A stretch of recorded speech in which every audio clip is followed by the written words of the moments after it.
It's a cloudy day here at Herman Brothers Field, but it won't stop the Miners coming off a huge, potentially season-defining win against the Anchorage Bucks last night, looking to turn one win into two against the Anchorage Glacier Pilots in a battle for second place here in the ABL standings. I'm Landon Stilz. To my right is the wonderful VanderVeen. Dylan, take us through what happened yesterday before we get into what's going to happen today. Yeah, I don't really know if we have enough time to go through everything that happened yesterday. It was a while of a roller coaster of a game. Honestly, the last two games have been for the Miners, but Jansen just kind of getting shelled off a little bit. But it's the Miners who came all the way back in that game and ended up winning it after being down 8-1 to the Anchorage Bucks. And that's a game that we were talking about. It says that was a game where it could turn the entire season around. It could be something completely different from here on out.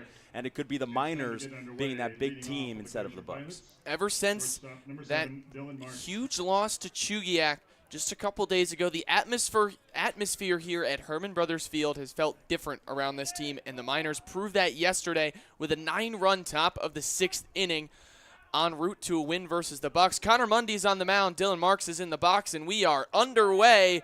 First pitch is in there, called strike one.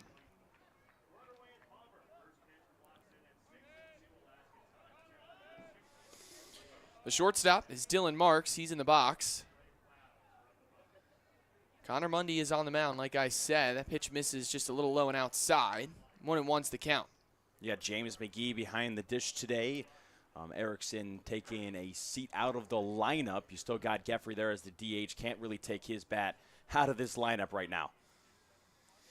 Mundy is set from the stretch. Here's the 1-1. In there for a called strike two.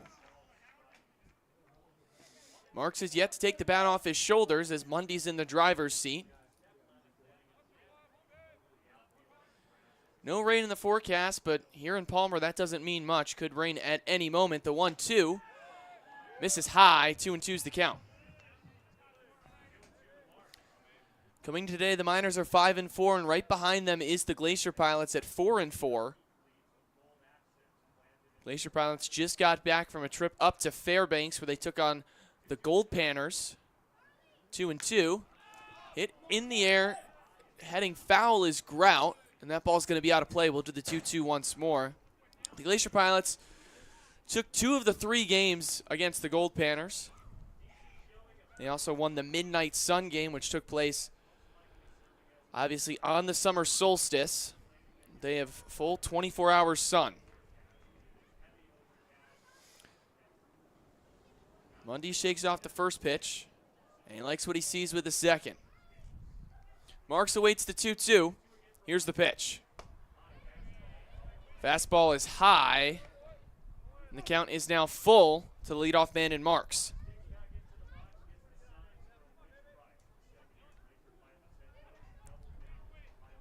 Mundy gets his sign from McGee. He's set from the stretch, and here's the payoff pitch.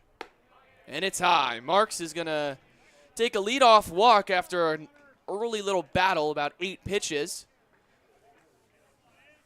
Then I'll bring into the box Andrew Becker, the right fielder today for the Glacier Pilots. Yeah, want to give up as many or as few, free bags as you possibly can. Those hurt Jansen yesterday. It's hurt the Miners kind of all year long on their pitching types of things. Sometimes they've been able to pitch out of it. Sometimes they haven't been. But limiting the free bags is priority number 1 for the Miners pitching staff today. Lefty-righty with Mundy against Becker. Here's the pitch. Lays down a bunt. It's a beautiful one. Throwing over to first, getting the first out, but advancing the runner is Becker. A good job to at least get the main run there on a really nice bunt. And the runner in scoring position in Marks, who's got some speed. So if you get a ball into the outfield here, expect Marks to at least try to come around.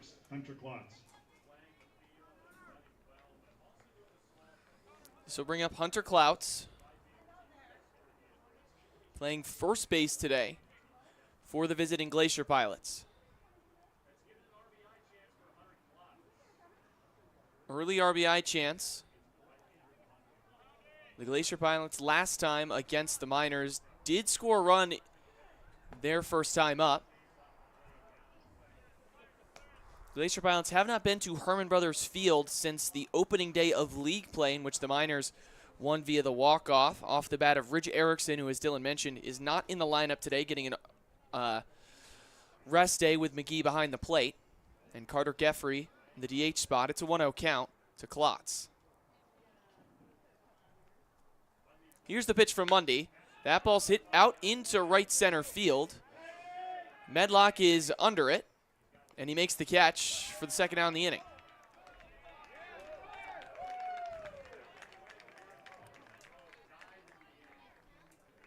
Yeah, and really with some of this weather here, I'm not exactly sure if there's much wind. You don't see the foul or flagpole moving very much, but that's just going to cause the ball to die here. I mean, obviously in Alaska, we talk about how much it kind of just dies here without any wind. So expect some kind of shallow fly balls today, and maybe see the outfield playing a little bit more shallow than they normally do. This will be Adam Burkholt, the cleanup man, batting from the DH spot. Still with an RBI chance, but he has to bat 1,000 with 2 outs. Here's the first pitch from Mundy. Ooh. Runs and hits him on the top of the helmet. Curveball did not break, and Burkholt's going to take first after a hit by pitch. And not the way you really want to start with a couple of runners on, both of them being free bags, that is, having given up a hit. But as I mentioned, all those free bags, they add up, and eventually they come to haunt you. Could potentially haunt them here with Landon Teesing coming up over at third. Moves between the outfield, mainly left, and that infield spot over at the hot corner. Righty-on-righty matchup between Mundy and Teesing. Runners on first and second. The first pitch is foul tip into the glove. 0-1's the count. Teasing's coming today, batting .231, right in the middle of everything in those stats for the Glacier Pilots. Batting in the 5 spot. 0-1's the count. Mundy is set from the stretch. Here's the pitch. Misses high, 1-1. Just missed high and wide that time with the fastball. And Mundy just needs to kind of bring it back just a little bit here, and don't want him to give up anything else free. Already got 2 outs. All you need is a ground ball, and you're out of it. Mundy gets his pitch from McGee off of second. His marks off of first is Klotz. The 1-1. Swing and a miss. Beautiful curveball there from Mundy to get ahead in the count 1-2.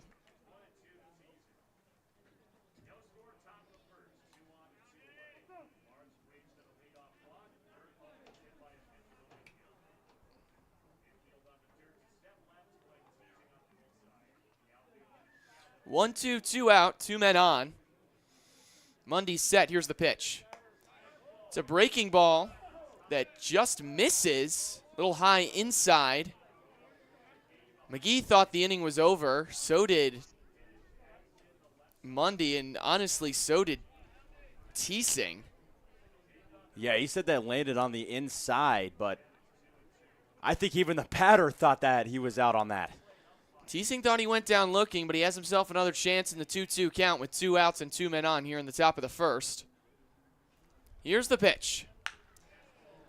Fastball rolled foul down the third base line. We'll do it again.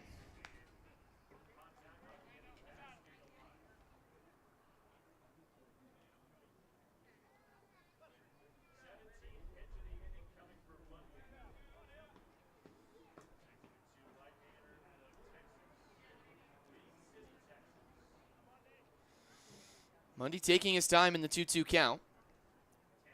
Now he's set. So is Teesing. Never mind, Teesing called time.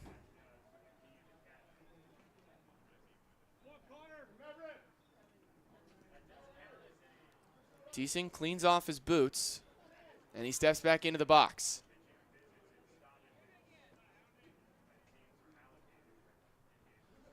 Two and two's the count. Here's the pitch from Mundy.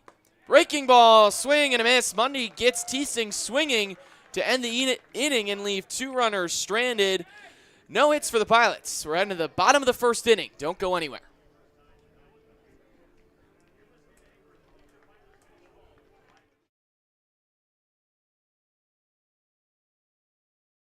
Fisher Sims, Colorado School of Mines. Evan Bilter, Colorado School of Mines. I've always wanted to go to Alaska. It was a beautiful location, and my boy Fisher lives up here, so it's a good deal. Yeah, the field is great. Love the community and love the energy we got here, and very excited. I like to DJ and also play pickleball. I like to fish, read, also play pickleball. So back in the day when they were doing like the Manhattan Project, you know, the nuclear research, they were doing research at mines, and they buried a bunch of waste, and on top of that waste, they built a baseball field. So we're playing on top of that. Never step on the line, no matter what. Yeah, I know it's brutal, but the same thing, never step on the line. Green Book and The Sandlot. Probably Interstellar and Seven. Can write with both hands. I guess. My parents say DJ, but I think my most useless skill is badminton, for sure.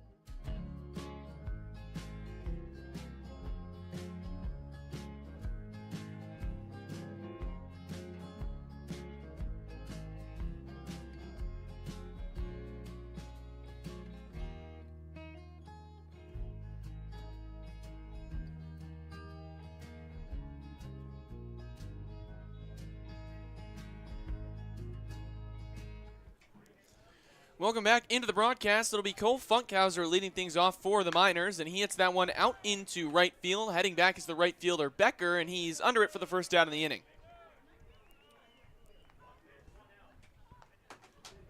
Now batting, right fielder number 12, Elliot Medlock. This will bring up the right fielder Elliot Medlock. Medlock went yard in the first inning yesterday to give the Miners a 1-0 lead early.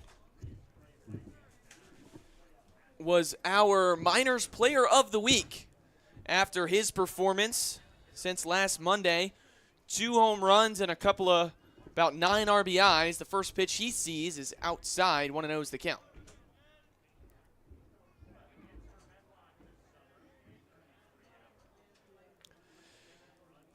Medlock's batting .316 coming into today.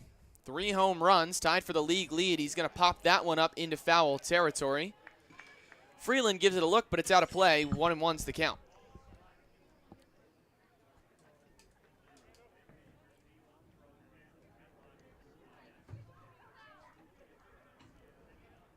I got to talk to Elliot Medlock today for his Player of the Week from last week in his interview. Go check that out on the website if you haven't quite yet. Should be posted now, but it's a pretty good interview. You know, Elliot's kind of known as the goofball of this team. You know, a lot of people kind of call him that, and he gave some pretty good answers on kind of in-depth of what he was looking for. Even when I was talking about his home runs, he goes, you know, that's not what I'm trying to do. I'm just trying to hit the ball right up the middle, and every once in a while just get a hold of one, and that's kind of what happens. But he goes, yeah, the 3 home runs, he goes, it's good to be the home run leader, but 3 home runs is not what I'm looking for.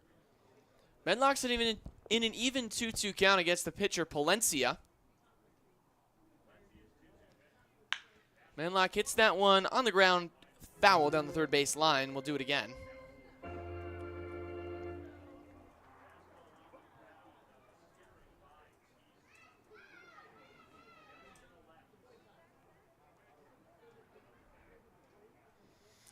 Two and two's the count. Palencia deals. Medlock just gets a piece of it to stay alive. We'll do the 2-2 once more.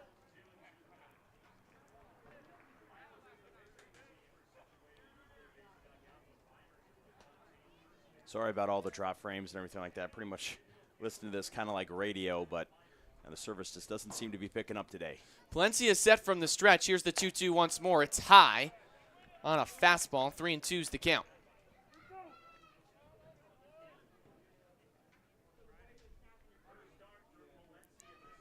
It's the first start for Palencia this summer. He's posted a 7.50 ERA and collected a loss as well in 2 appearances and 6 innings of work.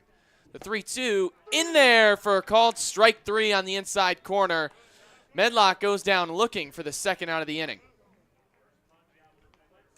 I thought he had his first walk actually in a little bit of time, but doesn't get that. He'll bring up Carter Geffrey with the 2 outs. Ever since that 1 home run that he hit, that was a towering shot into left field, he's kind of just been staying on those singles and doubles, making sure that he's driving the ball well and doing a really good job of that with the best on-base percentage. The 0 to Geffrey misses outside, and as you said, just 1 double so far. 11 total hits, 10 of them have been base hits. A guy that coming into this year we thought would be the power hitter. Only saw 1 long ball in non-conference play against these Glacier Pilots as he hits that one into shallow center field. Coming on is Rodriguez, but making the catch is Maisie over at second for the final out of the inning. The Miners go down in order 1-2-3 with a strikeout looking of Elliot Medlock. We'll be right back for the top of the second. Don't go anywhere.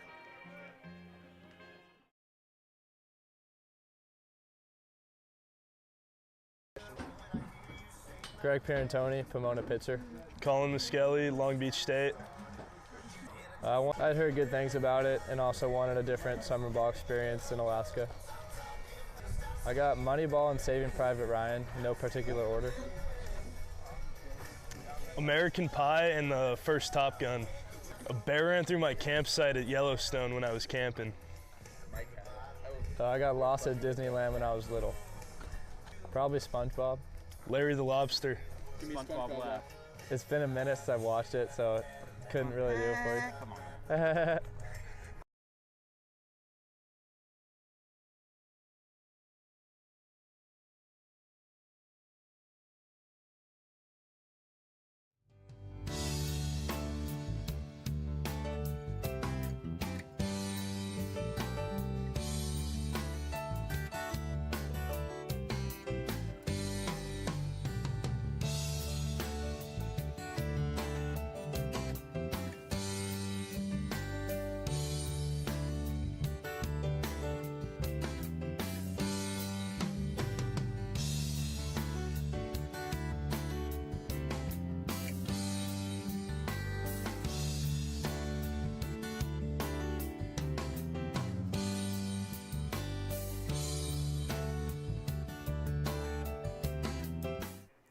Welcome back into the top of the second inning. Leading off is B.J. Rodriguez. He's playing center field today for the Pilots. Monday out for his second inning of work. Still no 0 ball game with no hits and no errors. 2 men reached in Monday's first inning of work. It was a hit by pitch and a walk. See if he can limit the free passes in the top of the second. The first pitch to the lefty Rodriguez skips in the dirt, 1-0. Rodriguez, we were talking about a couple of the two-way players in this league. R.J. Rouet actually hit last night and played first base after he's pitched fairly well in this league so far. And B.J. Rodriguez, another one of those guys who has shown his ability to pitch, but is probably a better hitter from Fresno State. Here's the 1-0 from Monday. That ball is a swing and a miss. 1-1's the count on Rodriguez. Pretty sure Fresno State's one of the teams that are moving conferences, right? Everybody's moving conferences. You can't even keep track anymore with the amount of teams that are jumping from one conference to another, back to another.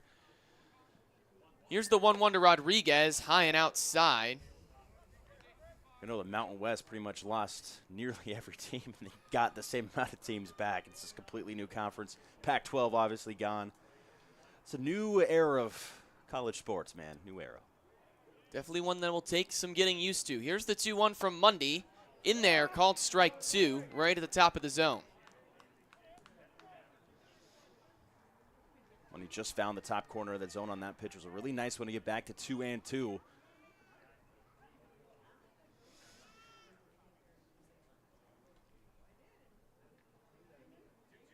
The righty set and deals the 2-2. That ball's hit off the end of the bat over to Pierantoni at short fields and fires to first in time for the first out of the inning. Yeah, that was a really good play by Pierantoni. We had the call yesterday of Greg Alicious. That was put on to us by I think James we need McGee. to give some context. Yeah. Yesterday, the catcher, as we were driving out, James McGee today, we were driving out to Anchorage. He asked us, hey, can you I saw a TikTok of the teams gave words to broadcasters to work in. He goes, can you try and work in Gregalicious? Yeah. And Dylan was able to get it done in the top of the 9th inning. Fastball's in there for a called strike 1 on the catcher in Freeland.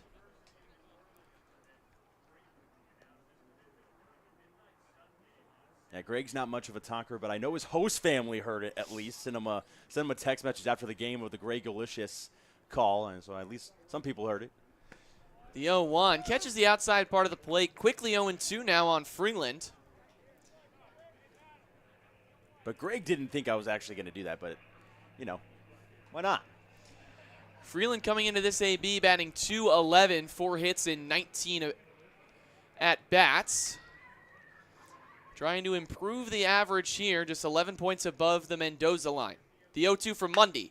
Broken bat right to Parentoni. It short fires to first in time for the second out in the inning. Yeah, that was a shattered bat. That one split right in half. Half of it ended up down the first base line. Now batting, left fielder number 9, Luke Medhurst. Don't think you're gonna be able to piece that one back together there. That one's No amount of Gorilla Wood glue is gonna make it so that bat will ever see another at bat. As this will bring up the left fielder Luke Medhurst. 2 quick ground balls over to Parentoni so far in the inning. Righty on lefty matchup. Here's the first pitch. Curveball's in there for a called strike 1.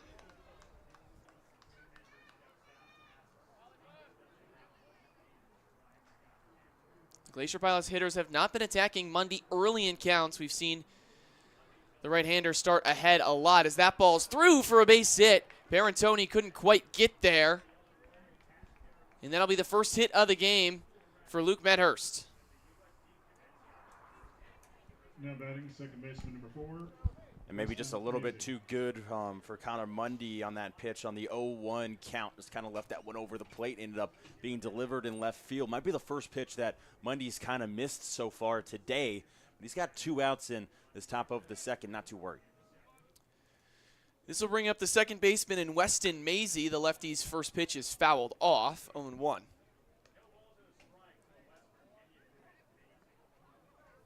Maisie now West Virginia commit. Remember, talked about that scary situation that he went through and came back into the game of baseball after having that really rough collision that left a lot of injuries with him, and good to see him get into Division I baseball and continue his baseball career. So that ball's going to get away from McGee. He still can't find it. Going over to third now is Medhurst. Some heads up base running on the wild pitch from Mundy, and now the first run of the game is just 90 feet away for the Glacier Pilots. Yeah, everybody was trying to desperately help out McGee, and as he was searching for it, that ball popped straight up in the air and way to his right side. It was a hard one for McGee to get a track on early and just got it way too late. Easy 2 backs.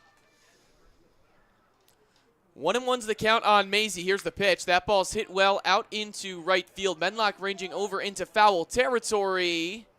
He's not going to be able to get there as that ball lands in the Miners dugout, or bullpen, excuse me. 1-2's the count.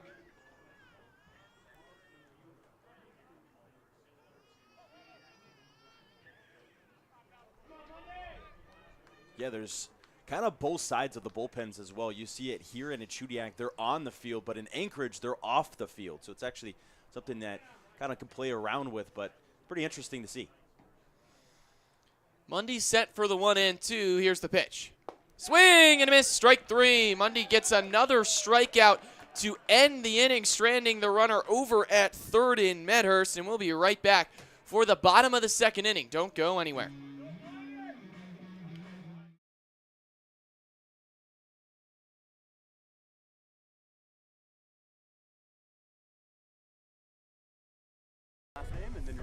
All right, Carter Eberhard, California Baptist University. I picked it because they had a really good development for players, and I really like the campus and coaches. Honestly, my coach just put a sheet on my locker and said that's where I'm going. So that they have a stunt program that's won every national championship and has never lost a game. Shawshank Redemption and Gotta say Ice Age. What's your favorite Ice Age character? Sid the Sloth. Now that's what I call respect. I'm really good at ping pong.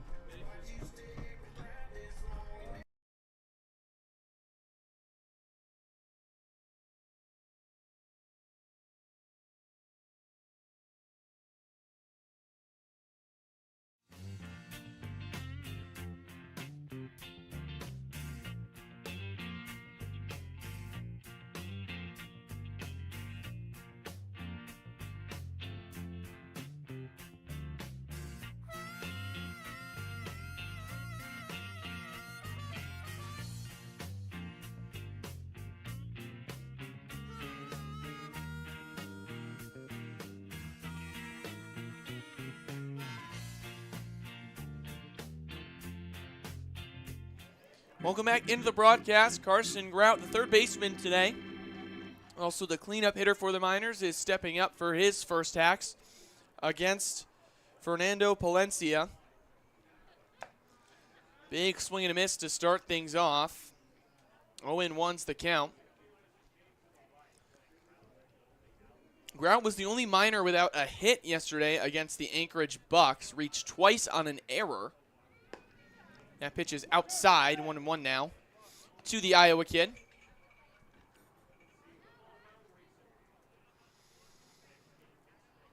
Grout also not only working on his baseball this summer, working on his Clash Royale account. A big Clash Royale kid, plays it all the time in the Vans. Dylan played what'd you play, a triple deck with him yesterday? Yeah, Mega Draft Battle. Mega Draft Battle. But yeah, I'm honestly really shocked on how big that is on this team. I mean, it is massive on this team. There's 10 or 12 different players that play it all the time. I don't know if I've seen that since 2018. The 2-1 misses outside on the fastball. 3-1 now to Grout. Miners still searching for their first base runner after getting retired 1-2-3 in the top half in the bottom half of the first inning, excuse me. The 3-1 to Grout misses downstairs, and a leadoff walk for Carson Grout, and the Miners have their first base runner.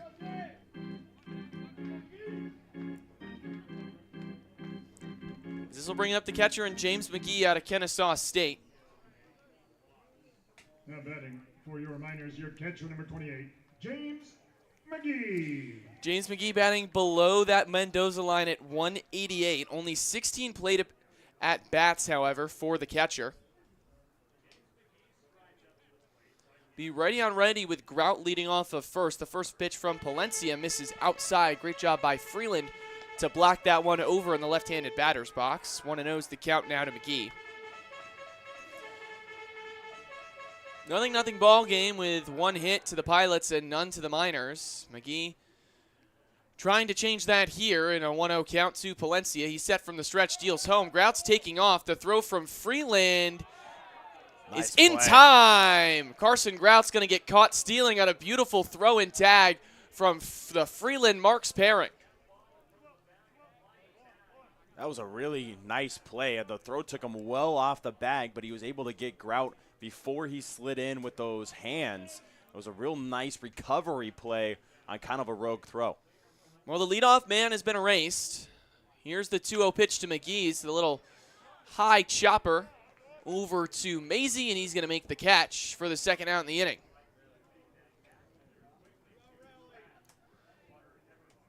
This will bring up Carter Eberhard, a player who started hot in non-conference play.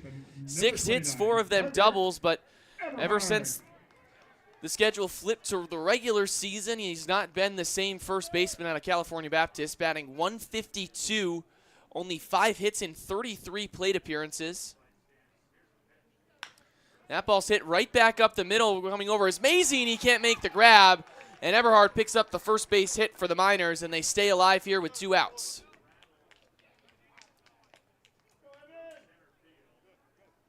And now brings up Evan Bilter, who's been pretty much as hot as anybody else on this team. Coming from Colorado School of Mines, I've mentioned him multiple times that I've seen him in several games in the RMAC. Such a talented hitter, and he's really come on as of late to be a big part of this team. Bilter was sitting around 250, and after these past few games has climbed all the way up to 320 in the batting average as he takes a big swing and a miss there for the first strike. Bilter, a career almost 400 hitter over at the Colorado School of Mines. Here's the pitch from Palencia. Bilter takes it all the way. It's low. 1-1's to count now on the left fielder. Bilter was in the lineup at first base yesterday. They gave Eberhard the day off. Bilter's moved back over to left field, sitting down Luke Wilson, who played in yesterday's game. Here's the 1-1 from Palencia. Bilter fouls that one straight back. 1-2's the count. If Bilter can keep the inning alive, it'll be Lincoln Stevenson, the center fielder out of Central Missouri, up next to take his hacks. 1-2, 2 out. Palencia is set from the stretch. Here's the pitch to Bilter. In there, called strike 3. He gets him on the slider looking to end the inning. One hit, and Eberhard is left stranded over there at first. We're heading to the top of the third. 0-0.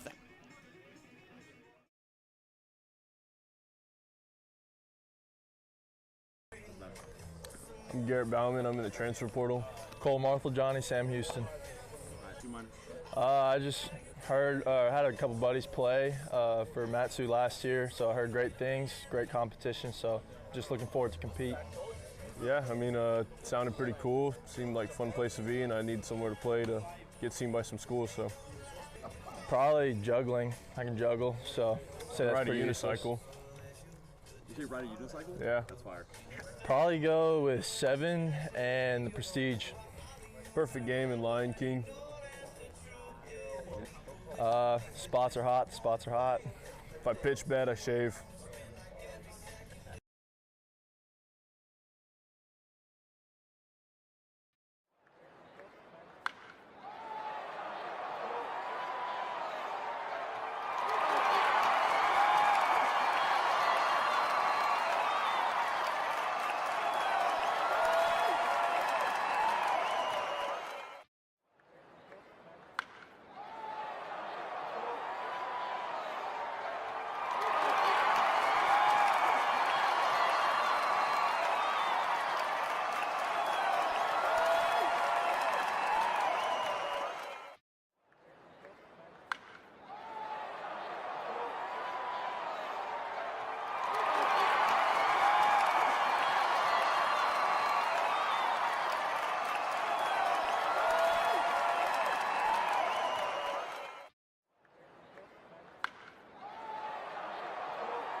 Leading off for the Glacier Pilots here in the top of the third is Dylan Marks, the shortstop. He walked his first time up after a 7-pitch battle with Connor Mundy. Mundy has 2 strikeouts to his name so far through 2 innings. The first pitch to Marks is a curveball that just finds the zone. 0-1's the count. Another pitching duel so far between these two squads. They've had plenty of them so far, and looks like it could be up for another one between the Pilots and the Miners. The 0-1 from Mundy. It's another breaking ball in there for a called strike. 0-2 now.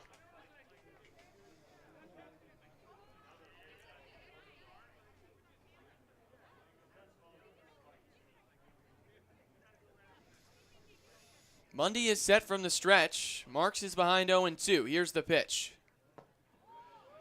Curveball misses low, 1-2. Not a bad spot to miss.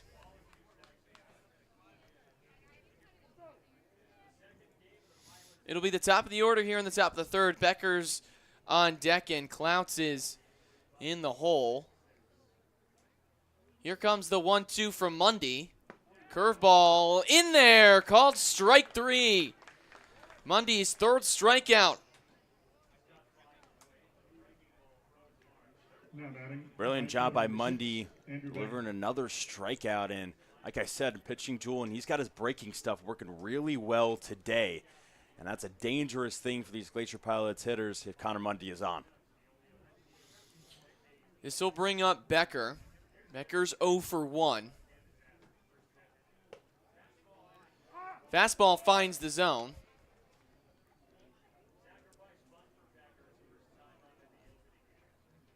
Becker, excuse me, had a sack bunt, so he's 0 for 0. No official plate appearance. The 0-1 is fouled off down the third base line, 0-2.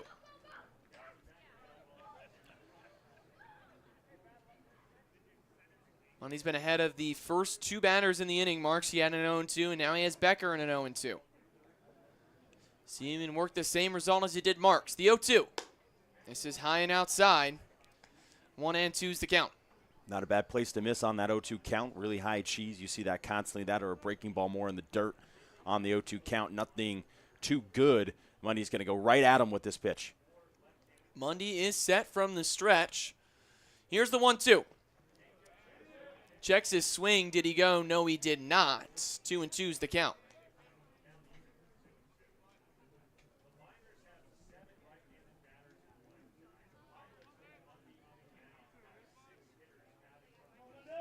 There are 6 total lefties in the lineup with the right-hander in Mundy on the mound tonight. Here's the 2-2. That ball is popped up a mile. Under it is Funkhauser. He sees it, and he makes the catch for the second out in the inning.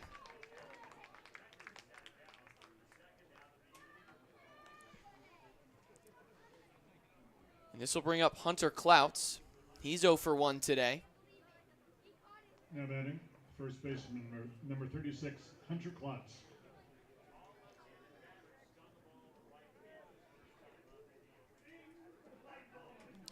Clouts flew out to Mundy for the first out in the top of the first inning.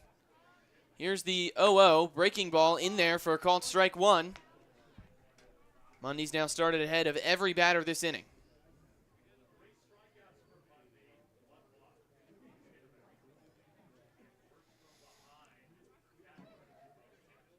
Mundy is set for the 0-1. Here's the pitch. That ball's hit on the ground to Eberhard at third. It gets under his glove and into right field. Two-hopper that Eberhard just couldn't quite field. Yeah, that's a rare miss by Carter Eberhard there. And that'll go down as a E3 over at first base. Just got right through his legs. And that's a rare mistake for Carter Eberhard, who's been really, really consistent at first base. 15, Adam Burkhold.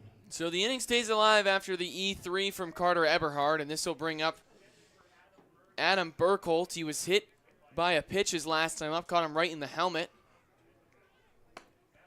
Fastball runs inside. He threw him high and inside on the first pitch. He didn't do that on purpose, obviously, but yeah, I mean, just getting hit in the head and then getting a high and inside pitch on the first fastball one. right at your eyes. That'll certainly back you off the plate. Mundy's set from the 1-0. Here's the pitch. Curveball. Almost hits Burkholz again. 2-0's the count. Klotz leads off of first.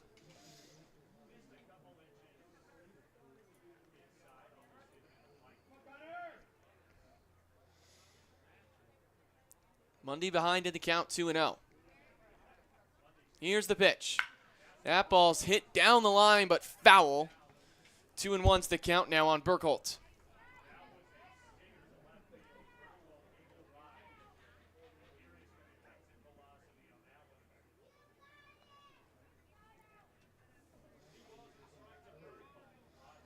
Two balls and a strike to Burkholz now. Mundy gets his pitch. Leading off of first is Klotz. Mundy deals home. Curveball misses inside. 3-1 now on Burkholz.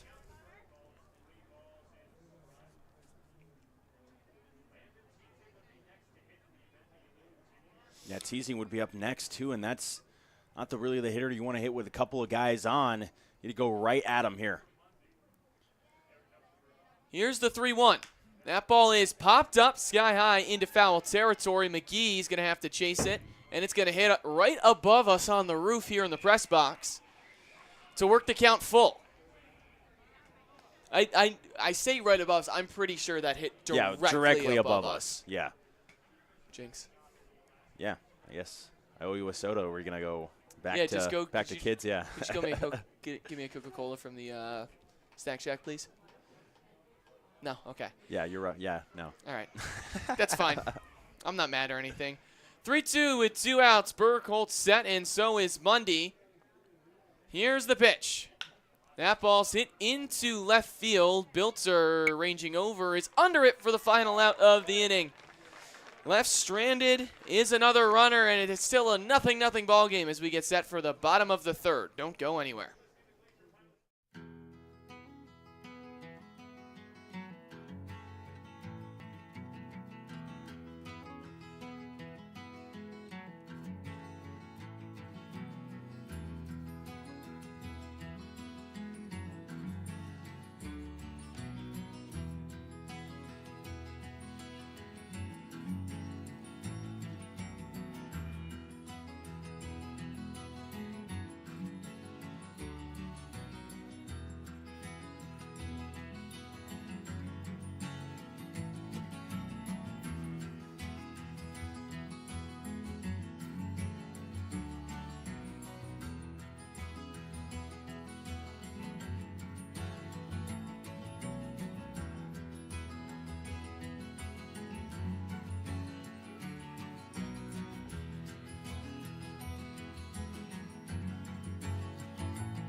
Welcome back into the bottom of the third inning here at Herman Brothers Field. Lincoln Stevenson is up to bat, and he takes the first pitch for a called strike one from Palencia.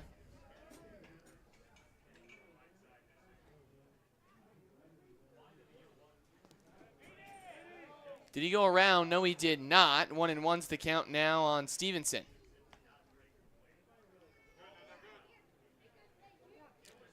Palencia with 2 strikeouts to his name. This will be the 27th pitch of his outing so far today.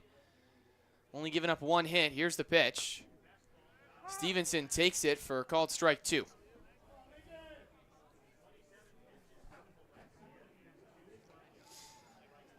Stevenson's kind of on a little bit more as of late with a 250 and 364 on base percentage. Just fit well from Central Missouri.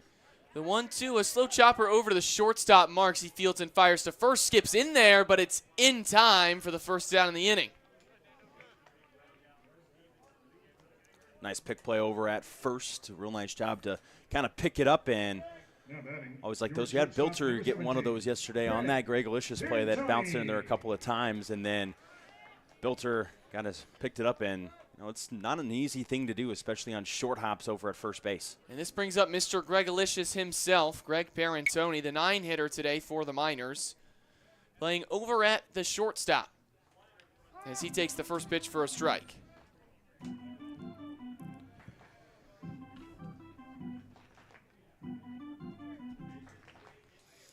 Parentoni behind 0-1 with 1 out in the inning. Here's the pitch.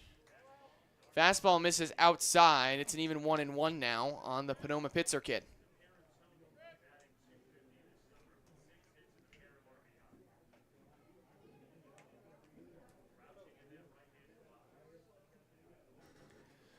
The 1-1, Parentoni shoots that down the right field line and out of play, 1-2. Parentoni can do it all over at shortstop, and even hitting yesterday, laid down a perfect drag bunt yesterday that scored the run and then made it 11-9 against the Bucks, and he did it with 2 outs. It was just a perfect bunt. He can do it all on the baseball field. Parentoni shoots that out into foul territory in right field over as the first baseman Klotz, and it's out of play. We'll do the 1-2 once more.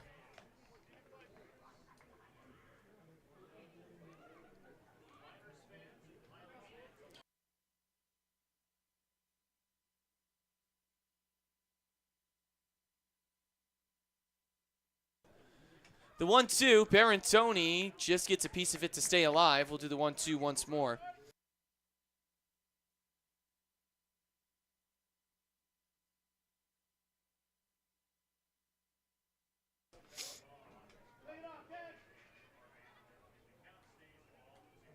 Count's going to stay in a ball and 2 strikes on Parentoni. This will be the 6th pitch of the AAB. Took the first pitch looking, then a ball outside, and 3 straight foul balls for the shortstop. Palencia with a deep breath and deals the 1-2 home. That ball served out into right field. Could it get down in the gap? No, it won't. Becker ranges over and makes the catch for the 2nd out in the inning.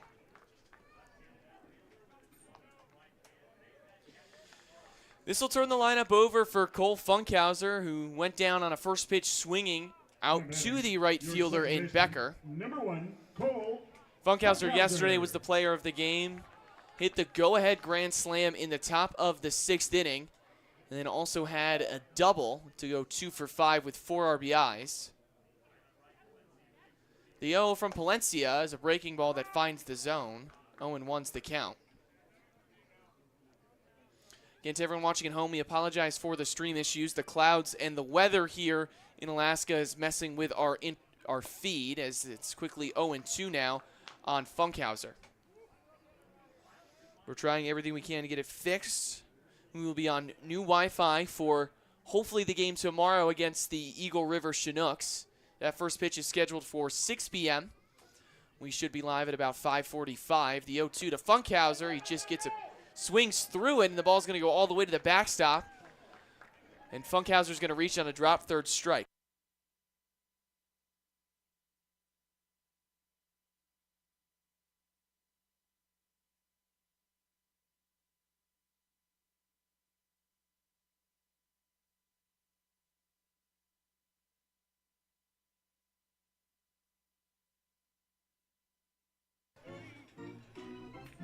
Funkhauser's going to reach on the drop third strike, and this will bring up Elliot Medlock, who knocked a solo shot in the top of the 1st inning yesterday.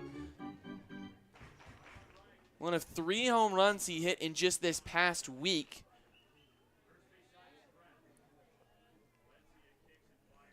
Here's the 0-0. It's outside. Great pick there by Freeland in the left-hander's batter's box to keep it from getting to the backstop. 0-1, or 1-0.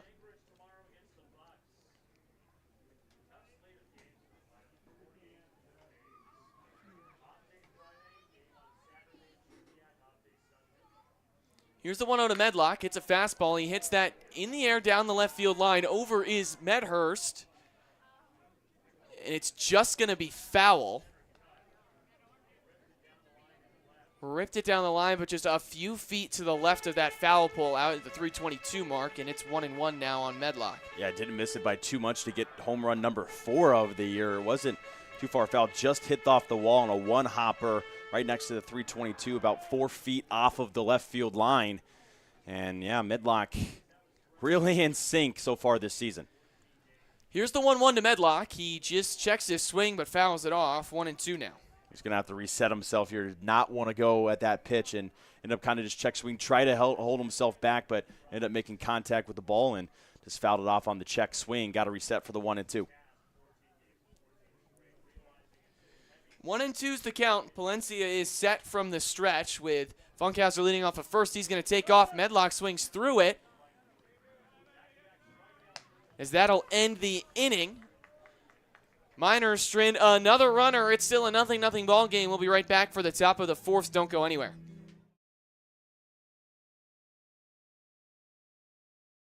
Josh Jansen, University of Oshkosh. Grayson Chapel, Central Missouri. I went to my college. It was just a good fit for me out of high school. It was close to home, and I really liked the coaches. Yeah, close to home. Parents can come see me. I got that opportunity when my coach approached me. My coach actually played here, I think, 20 years ago now. So it was a really cool opportunity, and I didn't look back on it. Coach called me and said I get to be the ball sack man, so I get to carry the balls for the pitchers. I know the first 20 digits of pi.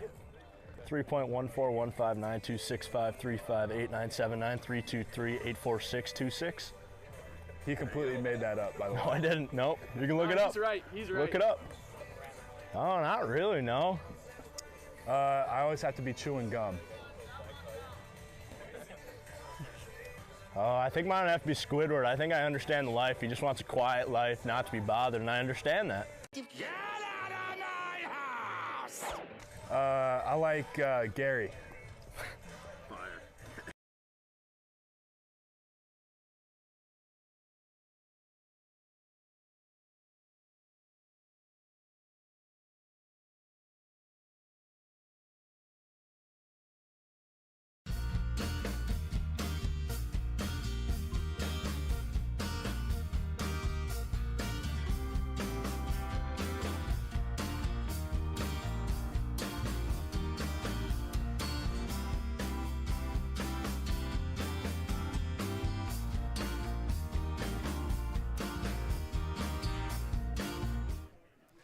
Welcome back. It'll be Landon Teesing in the box.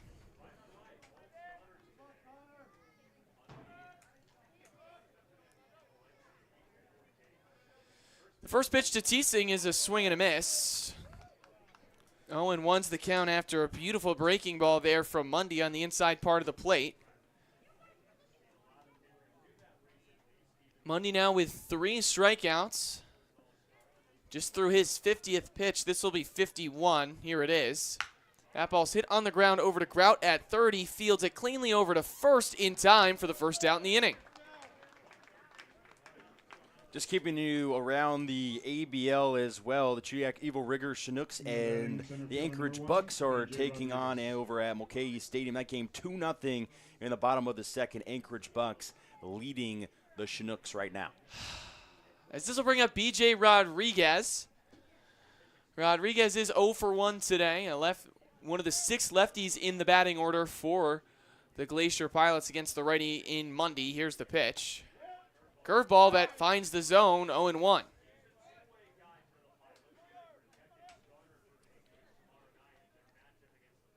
So far in this game, there's been 7 Ks, 4 thrown by Palencia, 3 thrown by Mundy. It's been a real pitcher's duel. The 0-1, it's a swing and a miss on another great breaking ball from Mundy. 0-2 now. We got to also talk to Connor Mundy, or at least I did when I was on the broadcast with him for that top half of the inning in Chudiak, and he had some good things to say, just kind of how you handle all the pitching, how well this team's kind of blended together. The 0-2 skips in the dirt. 1-2's the count now. On the center fielder in Rodriguez. He's a two-way guy for the Glacier Pilots, projected to be the starter tomorrow against the Anchorage Bucks out in Anchorage. Here's the 1-2 to Rodriguez. Misses low and inside. 2-2 now.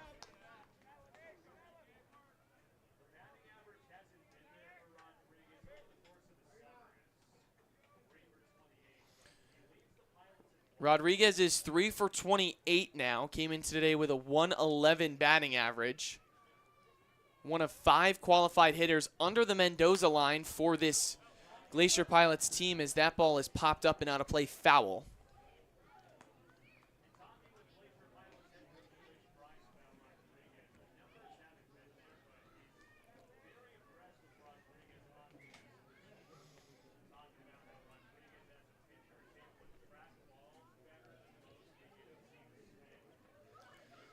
Mundy shakes off a couple from McGee.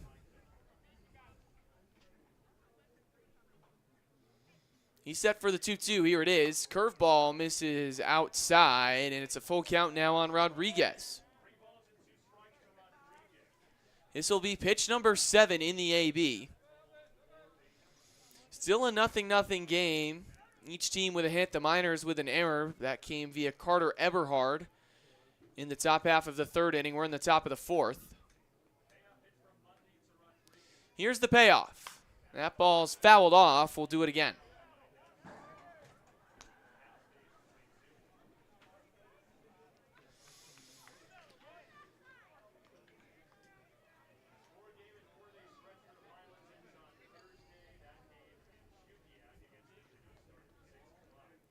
Mundy's set from the stretch to deliver the payoff home once more. Fouled off again. 2 straight fouls. 3 in this at-bat.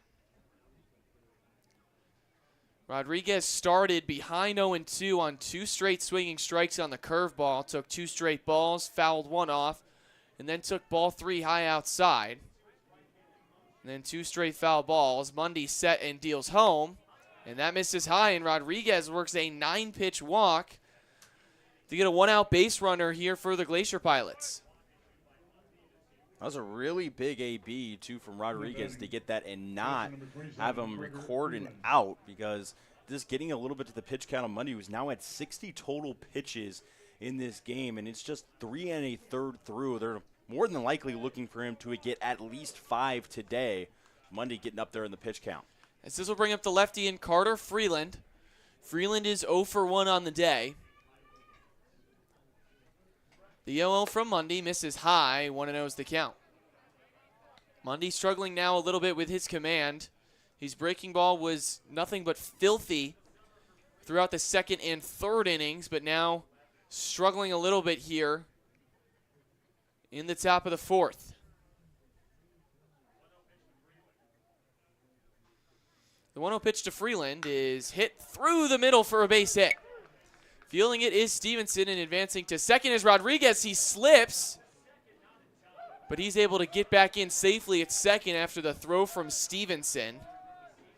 And that play will affect no one besides Rodriguez in his own dugout, because I'm sure that they're going to talk about that one for a little bit. You know, the old, I guess you say dirt monster here. You're going to say the turf monster, but. Yeah, no turf monster here at Herman Brothers Field, as this brings up the left fielder in Luke Medhurst. Medhurst recorded the first base hit for this Pilots side, as he hits that one on the ground over to Eberhard, who steps on the bag for one, and then it'll only be one, as it'll move the runners up to second and third now. Basically kind of a swinging bunt with the one out there, the really slow-moving ground ball. They got slowed down by the grass even more. No more than an option for Eberhard there. And second and third, big AB coming up. This will bring up the number 9 hitter in Weston Maisie. He's 0 for 1 today as well. Here's the first pitch from Mundy. It's a curveball that misses high and outside. 1-0 is the count. Runners on second and third now for the Glacier Pilots. It's Rodriguez at third and Freeland at second.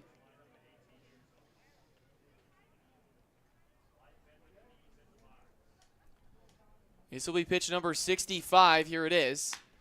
Hit on the ground over to third. Grout fields and fires to first in time for the final out of the inning. And 2 runners are left stranded for the Glacier Pilots. We will be right back. Enjoy the warm-ups for the Glacier Pilots. It's a 0-0 ball game.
Welcome back into the broadcast as Carter Geffrey comes up to the plate. Geffrey's 0 for 1 today. His first pitch from Palencia misses inside. 1-0 is the count.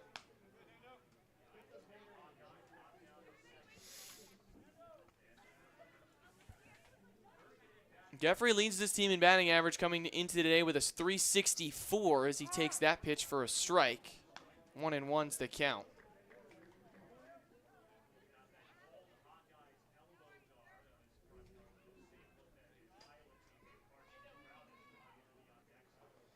Here's the 1-1. He hits that over to the third baseman, Teesing. He fields and fires to first. It's going to hop in there and get by him.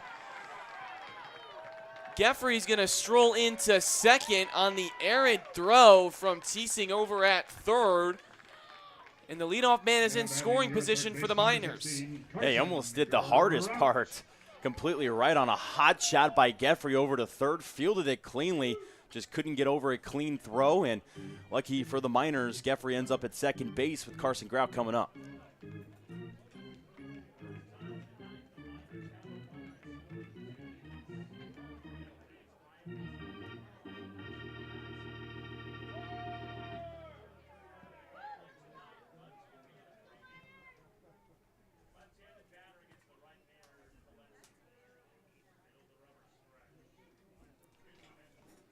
The first pitch to Grout is outside. He reached on a walk his last time up. Still a 0-0 game. 2 hits for the Pilots, 1 for the Miners, and now an error apiece for each side. This will be the 45th pitch for Palencia, who's been very efficient through 3 innings. That pitch is down and away. 2-0 now on Grout as Freeland wants to have a conversation with the righty on the mound.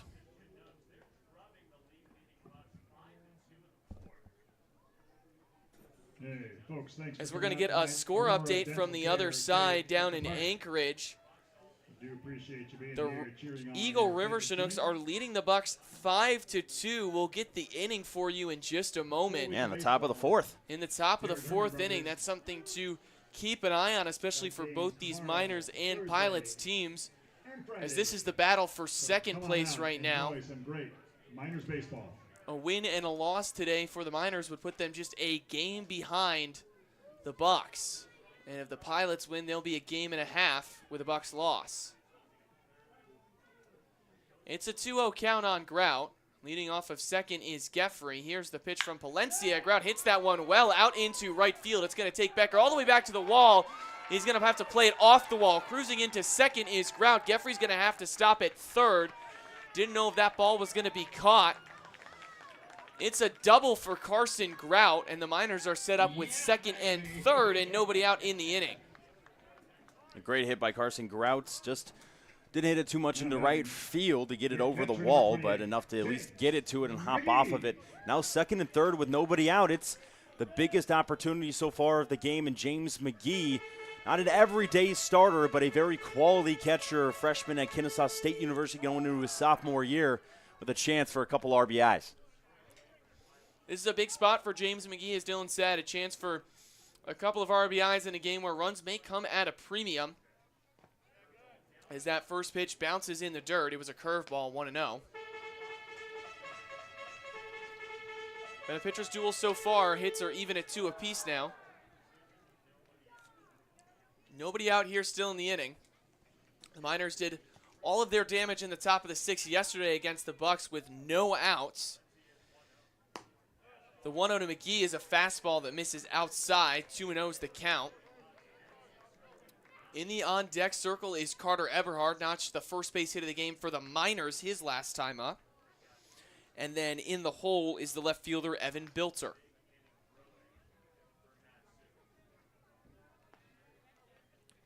Valencia is set from the stretch and deals the 2-0.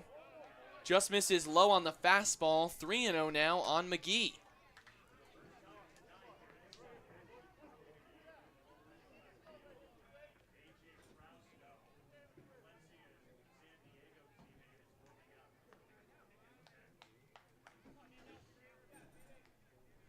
AJ Fresto is warming up in the pen for the Glacier Pilots, as it's a 3-1 count now on McGee.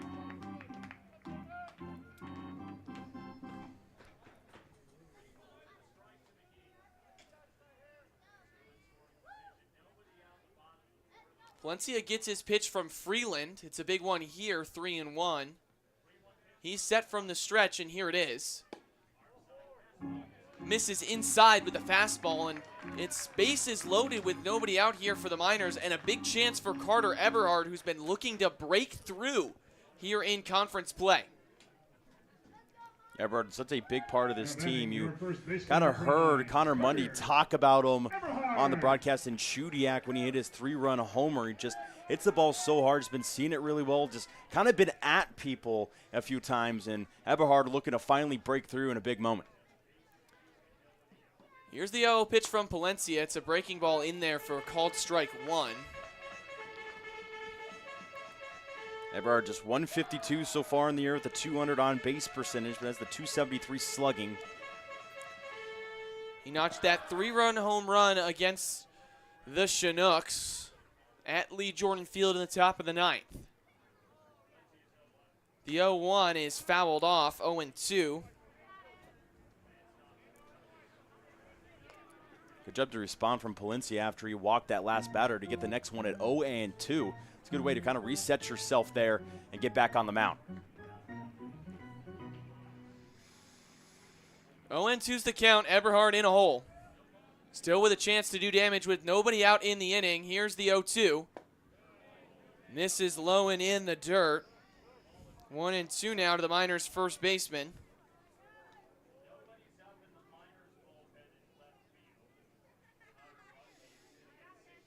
Evan Bilter is in the on-deck circle. And in the hole is the center fielder, Lincoln Stevenson. 1-2 hit right back up the middle and a base hit. Geffrey will score. They're sending Grout. Here comes the throw. It's cut off by Klotz, and the Miners take a 2-0 lead on a single from Carter Eberhard. Carter finally breaks through, has himself another really big hit. RBIs 5 and 6 as well on the season to go along with that 3-run bomb and one other RBI he has. Now it's Evan Bilter's turn to try to stay hot and deliver another big hit.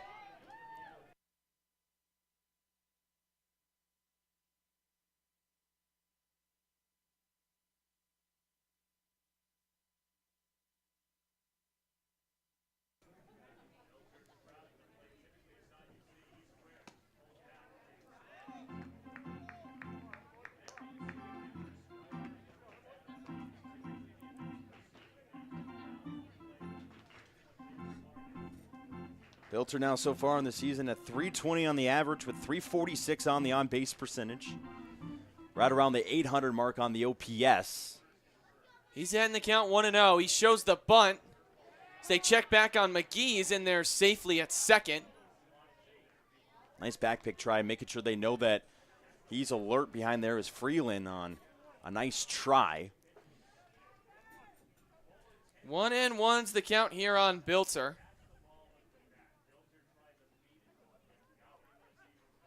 Off of second is McGee. Off of first is Eberhard, who delivered the 2-run single. Bilter shows bunt again. Did he pull it back? Yes, he did. 2-1's the count. Really late pullback by Bilter, but recognizing that breaking ball was going well low, pulling it back and keeping that second strike off of the board, trying to lay down the bunt and come through.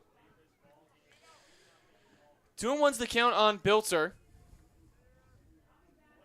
Palencia is set from the stretch and deals home. Bilter shows bunt again as it misses high and outside. 3-1 now. Miners are a ball away from reloading the bases for the center fielder and Lincoln Stevenson.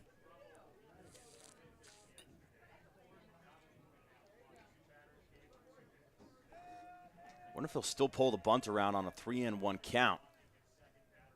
See if they give Bilter the green light or if he shows bunt. Here's the 3-1. Does show bunt. Pulls it back as that pitch is high. And that's a walk to load the bases once more for the Miners. And Lincoln Stevenson's up with a chance to add even more. And you got to recognize, too, there's no outs in this inning. That's where the damage was done, the 9 runs that were scored.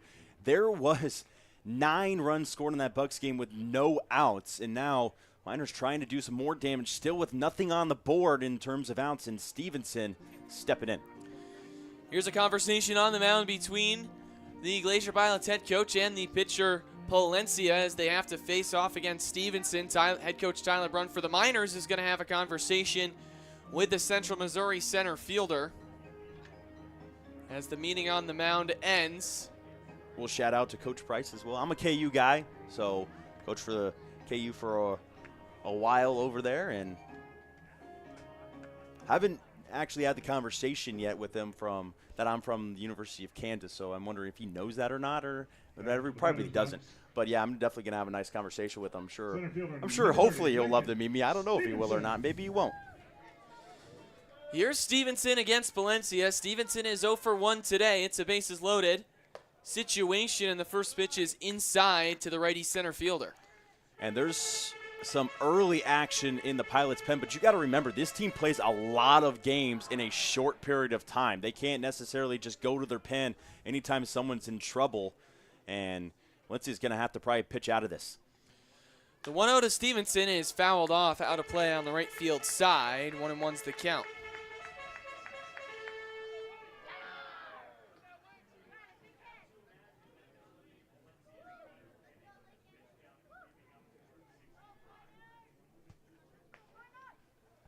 Palencia is set from the stretch. Here's the 1-1. That's a little shot out into right center field. It's going to dunk in there for a base hit. Here comes McGee. It's going to move the runners up each one base, but it's an RBI bloop single for Lincoln Stevenson. 3-0 ball game. And just moves the batters from station, or the runners from station to station, keeping the bases juiced. And now it looks like there is some throwing action in the Glacier Pilots' pen. As this will bring up the shortstop, Greg Perrintoni. And they're going to bring him in. Another meeting on the mound, and this pitcher for the Glacier Pilots has been warming up throughout this inning. And this will be the end of Palencia's day. We're going to take a break. Don't go anywhere as the new pitcher for the Glacier Pilots comes in with nobody out. It's a 3-0 Miners lead.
AJ Frausto is on the mound for the Glacier Pilots. Right-handed pitcher out of Palencia, California. The first batter he will face will be the righty-in Greg Perrintoni. Bases juiced for the Miners, still with nobody out in the inning. As Frausto tries to stop the bleeding, Perrintoni shoots that one into right field, right at Becker. As all the runners are gonna have to stay put. A productive first out for Frausto. Yeah, that was a really nice throw as well from Becker. He kind of used his momentum to bring himself in and put more behind the throw, and it was a perfect one if he tried to take off over at third base, so to no avail. And you're gonna have to do more than that to get Carter Eberhard in off of third. And this will bring up Cole Funkhauser. Last time up with the bases loaded, he had a grand slam. Hoping to repeat that here in a 3-0 ball game.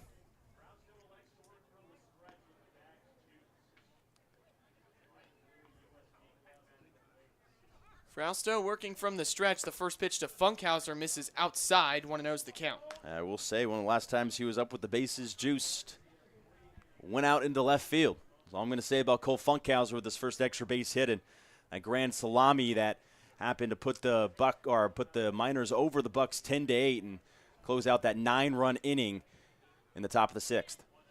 The 1-0, swing and a miss. 1-1 now on the Central Missouri kid.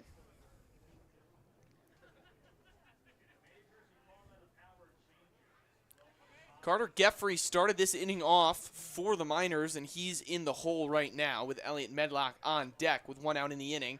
Base is still juiced. Off of third is Carter Eberhard. Off of second is Evan Bilter. And off of first is Lincoln Stevenson. As Frausto's going to call time to have a discussion with his catcher on how they want to attack Funkhauser in the 1-1 count.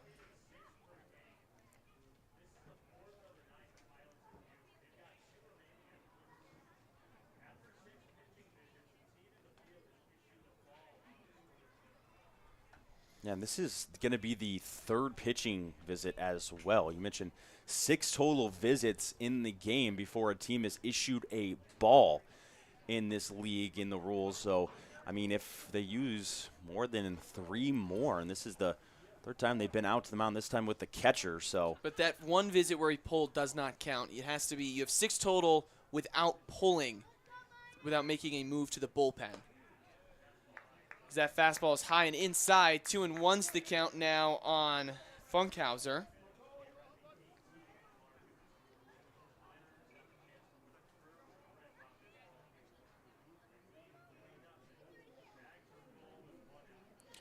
Here's the 2-1 to Funkhauser in there for a called strike 2.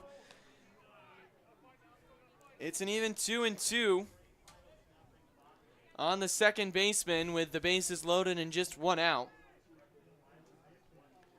Frausto trying to stop the bleeding and prevent another run from coming home. Here's the 2-2. Fastball just misses on the outside part of the plate. Working the count full now is Funkhauser. And there's nowhere to put him.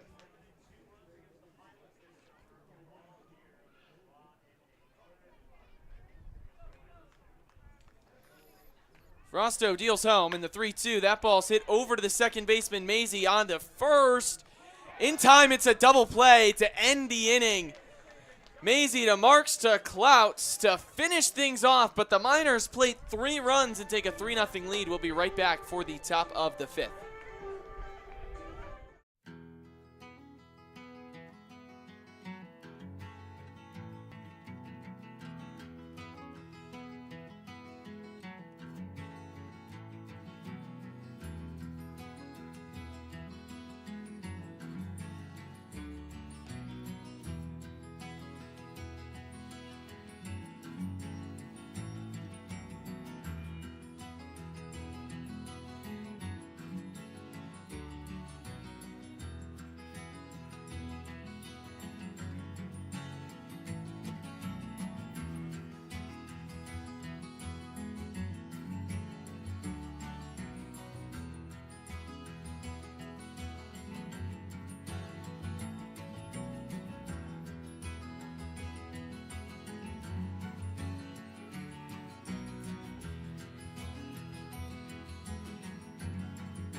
Welcome back into the broadcast. Dylan Marks is up, and he takes the first pitch looking. It's 0-1.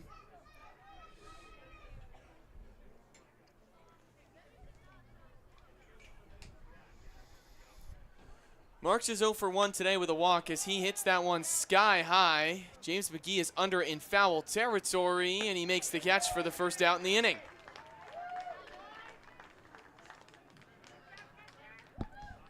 Nice job by McGee to track that ball down. Had a couple of those drops so far this year.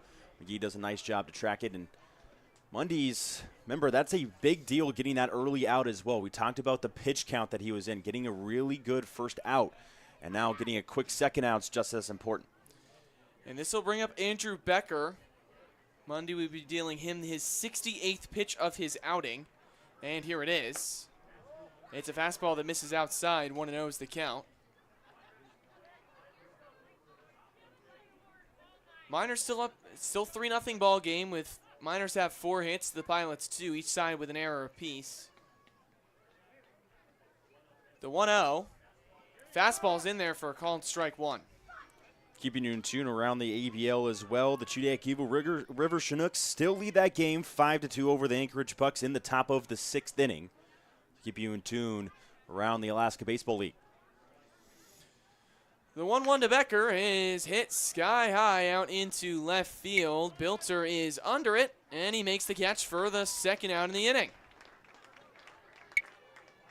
It's exactly what the doctor ordered for Connor Mundy, getting a couple of really quick outs. First baseman number 36, Hunter Klotz. 2 quick outs. As this will bring up Hunter Klotz.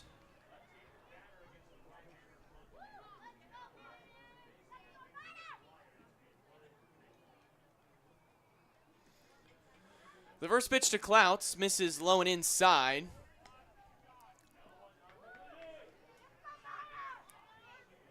It's 1-0.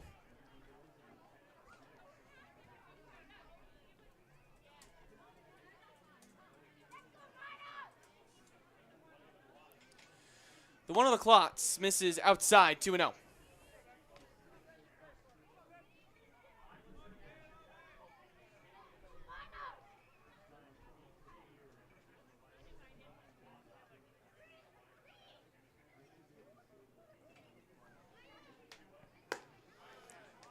Fastball misses high, 3-0 now on Klotz.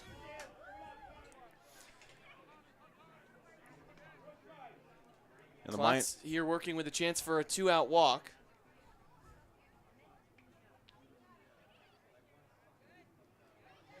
The 3-0 runs inside, and it's a 4-pitch walk to the first baseman. And the inning will stay alive here for the Glacier Pilots. Yeah, that'll match Connor Mundy up with 3 total walks in this game with his strikeouts that he has as well. And I'm trying to work with the pitch count that you have going on in the top of the 5th. You're through 4 2/3, but you're over at now 74 pitches in this game, going to pitch 75.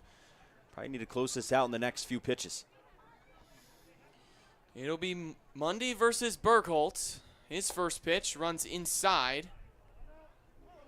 1-0. McGee's going to call time and have a conversation with Mundy here on the mound.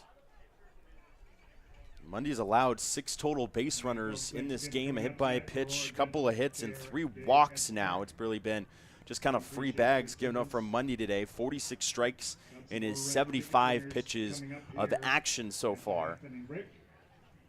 But he's lost it more on the location aspect of things in the last couple of innings.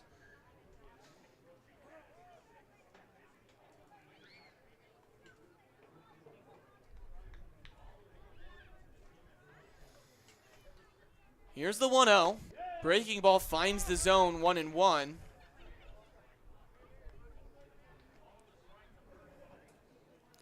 Ball and a strike here to Bergholt now with Klotz leading off of first. Mundy is set from the stretch and deals home. Curveball misses inside, 2-1 now.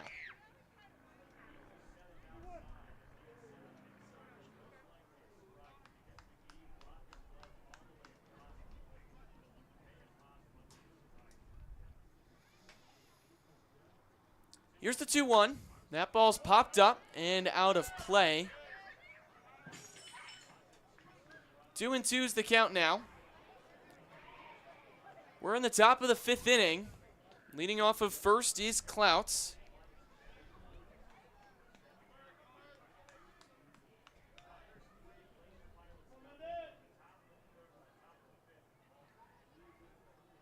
Mundy gets his pitch as he is set from the stretch.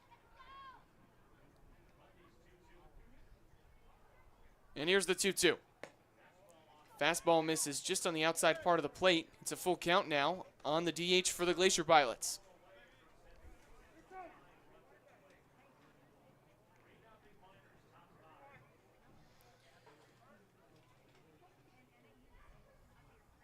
Mundy's set for the payoff pitch, so is Burkholt. Here it is.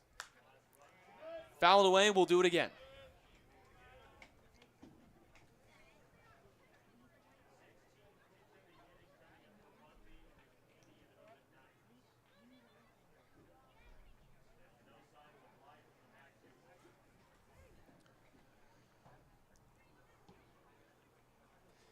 Here's the payoff once more, and that ball's hit out of play, foul down the right field line. Nice battle between Mundy as well, and then now well over the 80 pitch mark on his day. So it's a really big AB for Burkholt to make Mundy possibly not pitch another inning after this. This will be pitch number 82 on Mundy's outing. Here it is. Curveball in on the hands and foul down the third base side this time.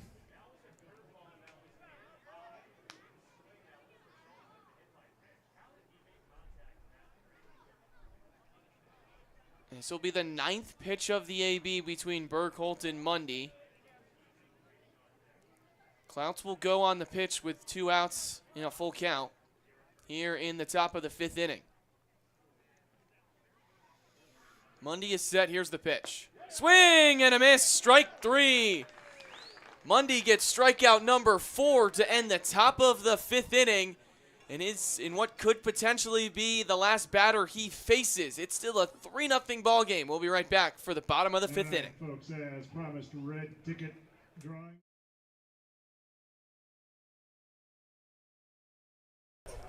Connor Mundy, Sam Houston State. K. Narn, Bowling Green State University. It's close to home, and I thought it was a good fit for me. Close to home as well. Great coaches, great team. Love it there.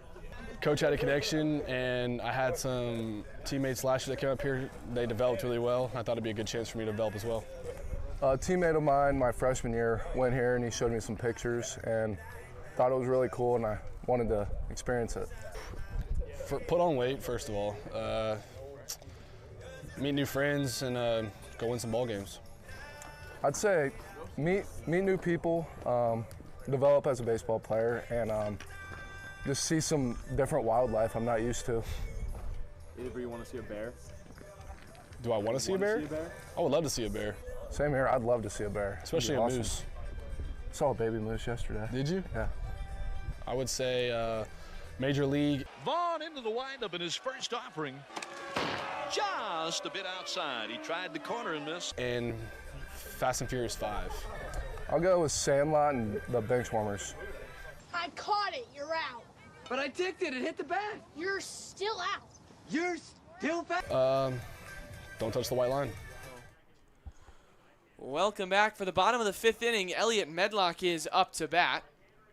Medlock is 0 for 2 today with 2 strikeouts. Here's the first pitch to the right fielder. Swing and a miss.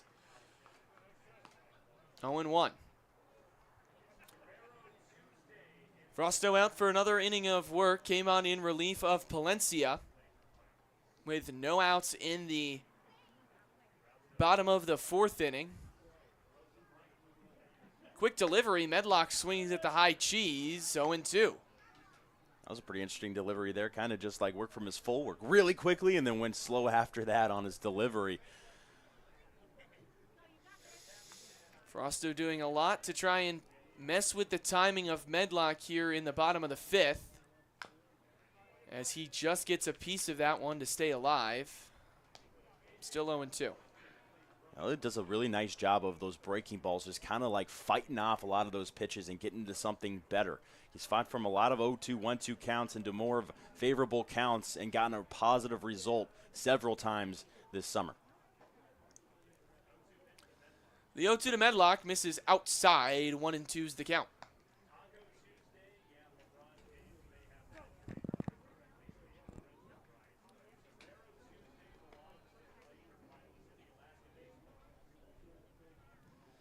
The 1-2 to Medlock. Swing and a miss. Medlock goes down swinging for the third time today.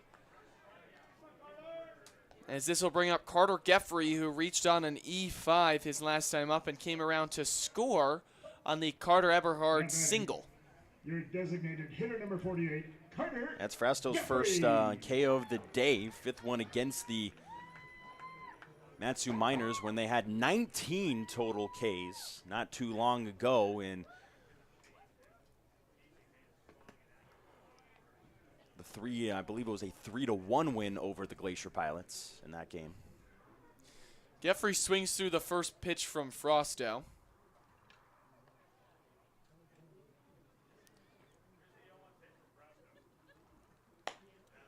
The 0-1 taken high. 1-1's the count. Geffrey got on last time due to an error, but it was an absolute smoked ball over to third and was able to be handled with the glove, but just messed up the throw. The 1-1 to Geffrey inside, called strike 2. 1-2's the count.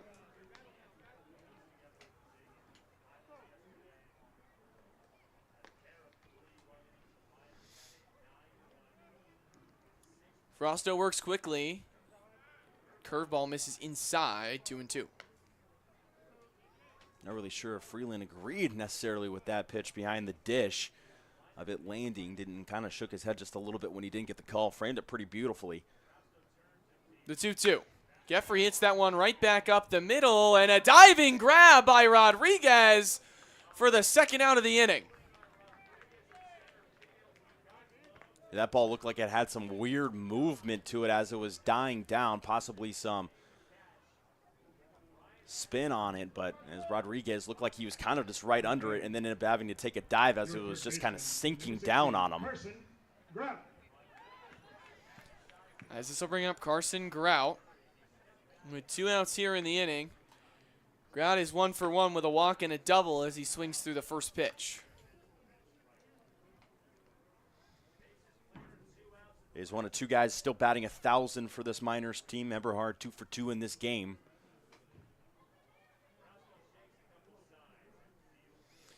The 0-1 to Grout is fouled off right back towards the Miners dugout. 0-2.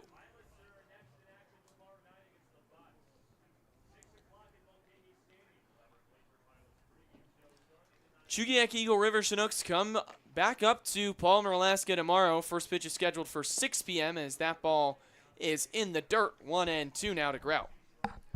Yeah, that'll be the second game of a 4-game home stretch. Got the Pilots again on Thursday before a big-time matchup at home against the Anchorage Bucks. That'll be one to watch on Friday.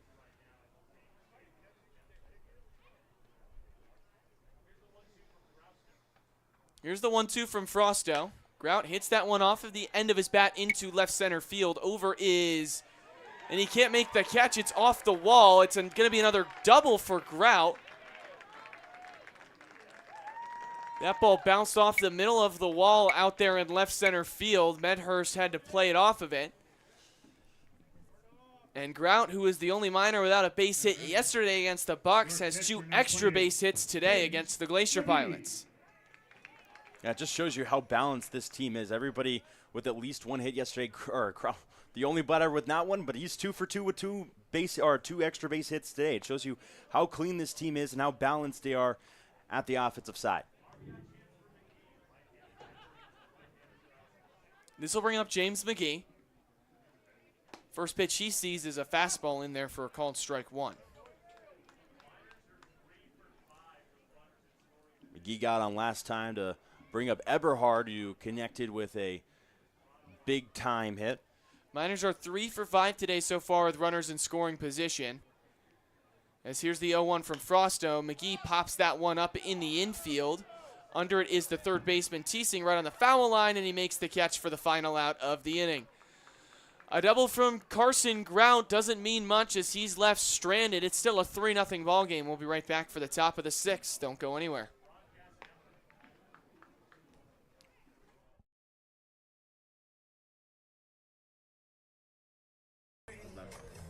I'm Garrett Bauman. I'm in the transfer portal. Cole Marthel, Johnny, Sam Houston. 2 minors. I just heard, had a couple buddies play for Matsu last year, so I heard great things, great competition, so just looking forward to compete.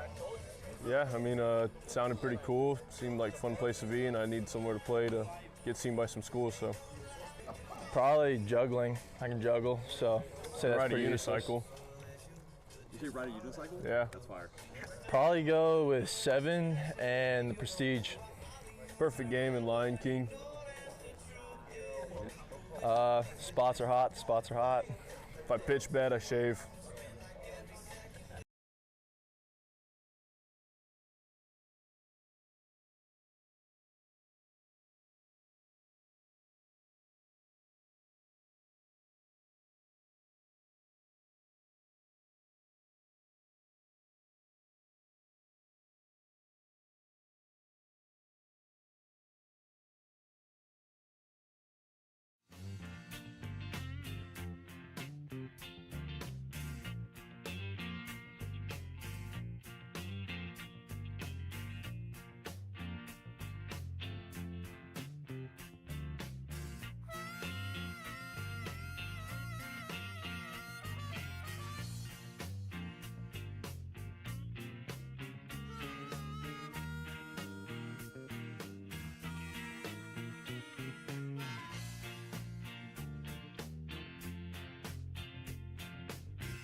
Baseman number 32, Landon Teesing.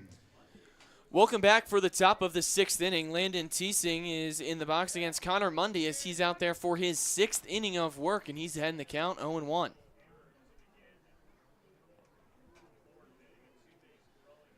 Teesing is 0 for 2 so far today against Mundy. Mundy has 4 strikeouts. This will be pitch number 85 of the righty's outing. The 0-1 is a breaking ball in there for a called strike 2, right in the heart of the zone.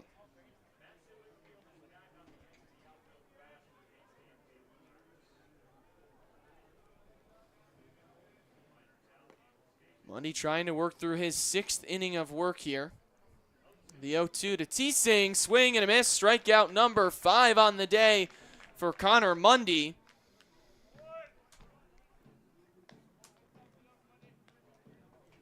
And he may have thrown 86 pitches, but he is not slowing down as he'll face off against B.J. Rodriguez, who's 0 for 1.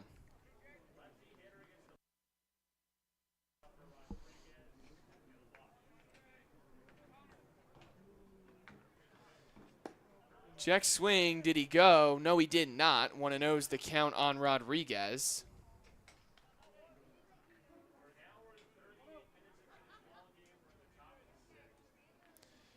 Top of the 6th inning here. Still 3-0 Miners. 5 hits for Matsu and only 2 for Anchorage. As that fastball is high and outside to Rodriguez. 2-0's the count.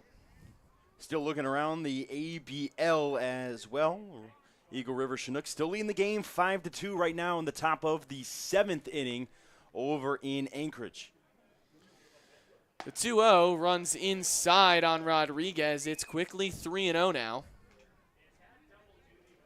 And you'll wonder if Mundy kind of just got the green out of this inning saying, you know, yeah, if you get any type of base runner on, that's probably when we're going to shut you down, depending on his pitch count here, going over 90. Fastball misses high, as it'll be a 4-pitch walk to Rodriguez. As we look over in the Miners dugout to see if head coach Tyler Brunn is going to make his way out, and he is not. He is going to make his way out. And this could potentially be the end of Mundy's day as Colin Miskelly is warming up in the bullpen.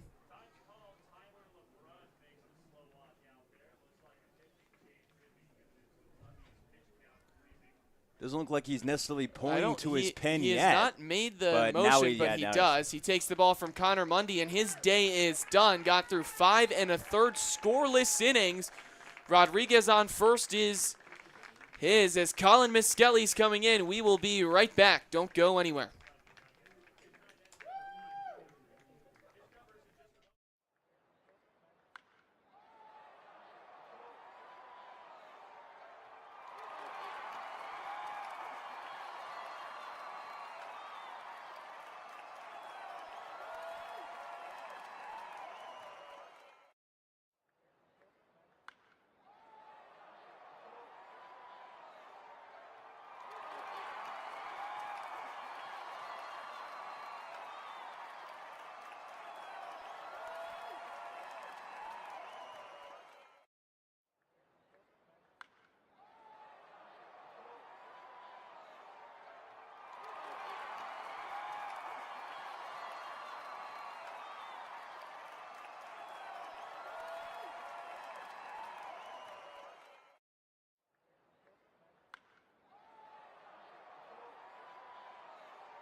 Garner Freeland's a switch hitter. He'll be batting from the right side against the lefty. A new pitcher in Colin Miskelly. Rodriguez leads off of first. If he comes around, that base runner is credited to Connor Mundy, whose day just finished on 5 strikeouts, 5 1/3 innings pitched. Lined up for the win as it stands right now. Lefty on righty matchup.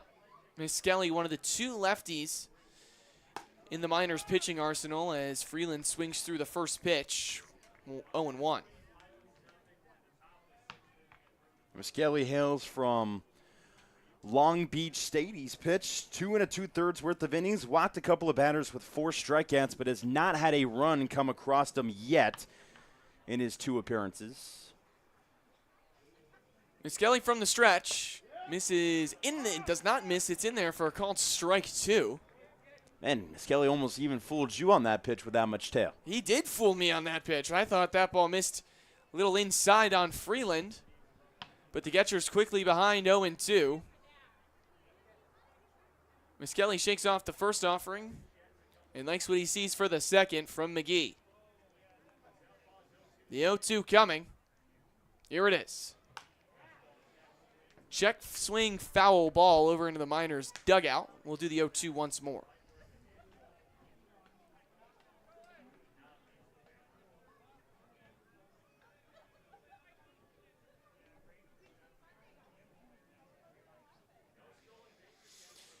Still an 0-2 count. No stolen base attempts yet for the Glacier Pilots. We'll see if Rodriguez takes off here in the 0-2 count. He does not. The pitch is just fouled off again. Freeland fouled it off his foot, it looked like, as we'll stay in an 0-2.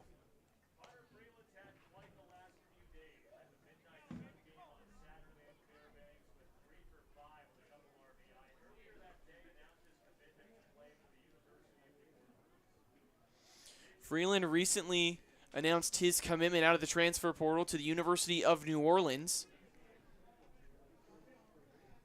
That was announced back on Saturday just before the Glacier Pilots played in the Midnight Sun game against the Gold Panthers up in Fairbanks.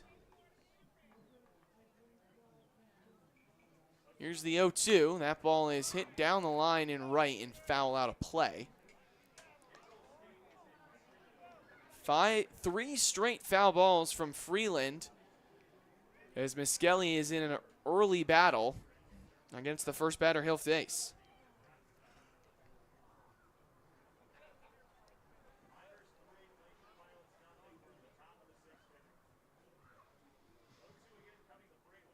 Here's the 0-2. That ball's a slow chopper back to Miskelly.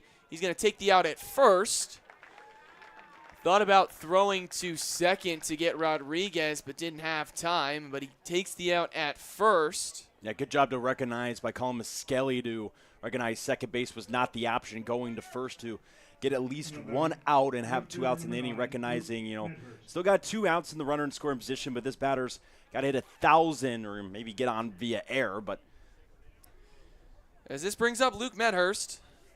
Medhurst is 1 for 2 today. He had the first base hit for the Glacier Pilots back in the top of the second inning.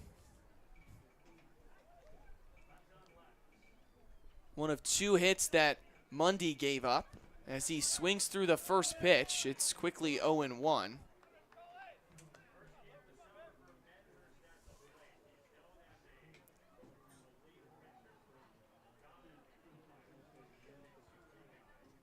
Medhurst is another one of the two-way guys on this team. Rodriguez is another one over there at second.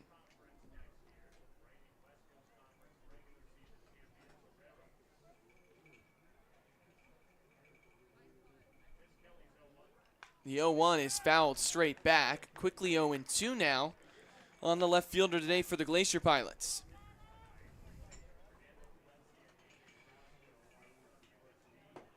We're in the top of the 6th inning. It's a 3-0 Miners lead. B.J. Rodriguez leads off of second. Medhurst still in an 0-2 count as Miskelly gets his pitch from McGee, and he is set from the stretch. Here comes the 0-2 from the southpaw. Skips in the dirt, blocked there by McGee. 1-2's the count. Good job by McGee to keep that directly in front of him. Have one kind of get away from him a little bit to the right side that ended up getting a couple of bags. Didn't cut him across for the Glacier Pilots as it's still the 3-0 game, but good job by McGee. 1-2 count now on Medhurst. Medhurst, one of the rare few players to not use batting gloves in today's day and age. Especially with the wood bat. Here's the 1-2 taking off is Rodriguez, and that pitch is just outside as Rodriguez is going to steal third. That was a really good looking breaking pitch. Just ended up tailing too far outside. McGee tried to frame it the best he could. Rodriguez takes off to third. Now just 90 feet away, but still just one pitch away from keeping this a 3-0 game. Runner now just 90 feet away from the plate. As here comes the 2-2 outside. Full count now on Medhurst. If Medhurst reaches, it'll be the second baseman in Weston Maisie coming up to the plate. You have a time to tie the shoe real quick before, and we'll get you an update around the ABL as well, keeping you updated with the one other game going on. 6-2 game now. Eagle River Chinooks leading the Anchorage Bucks, going to the bottom of the 7th. The Chinooks plated one more in the top half of the 7th, so getting real close to the end of that one as well. 3-2 count. Here's the payoff pitch. Misses outside, and Medhurst works a 2-out walk. It'll put runners at the corners for Weston Maisie. And this is the batter that you're going to need to get right here if you're Miskelly. You do not want it to go to the next batter. You want to get Maisie right here Number 4, Weston Maisie. at the bottom of the order.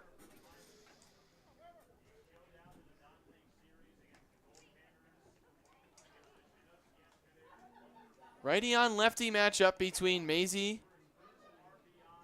and Miskelly.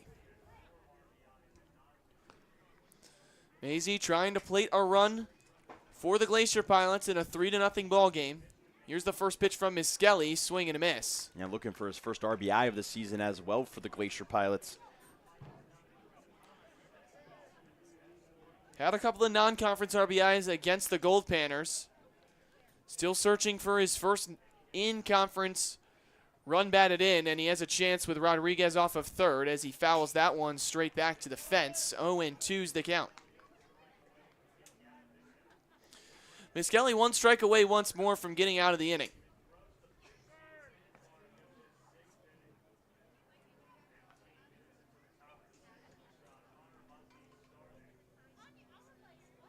Mundy started this inning and got an out. He was relieved after walking Rodriguez. And then Miskelly got an out, and now it's a walk to Medhurst. And here's the 0-2 to Maisie. In there, called strike 3. Miskelly strands the runners at the corners, and it's a 3-0 Miners lead heading to the bottom of the 6th. Don't go anywhere. Get your red tickets out.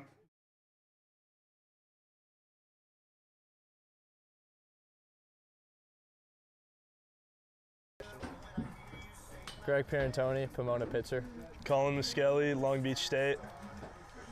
I wanted to enjoy the SoCal weather. That was a big part of it. I mean, again, SoCal weather, and I'm close to home. I live 15 minutes away. One of my coaches at Long Beach, Tyler Bassetti, he coached here, played here, so he kind of hooked me up with it. I'd heard good things about it and also wanted a different summer ball experience in Alaska. I got Moneyball and Saving Private Ryan, in no particular order. American Pie and the first Top Gun. A bear ran through my campsite at Yellowstone when I was camping. I got lost at Disneyland when I was little. Probably SpongeBob. Larry the Lobster. SpongeBob laugh. It's been a minute since I've watched it, so couldn't really do it for you. Come on.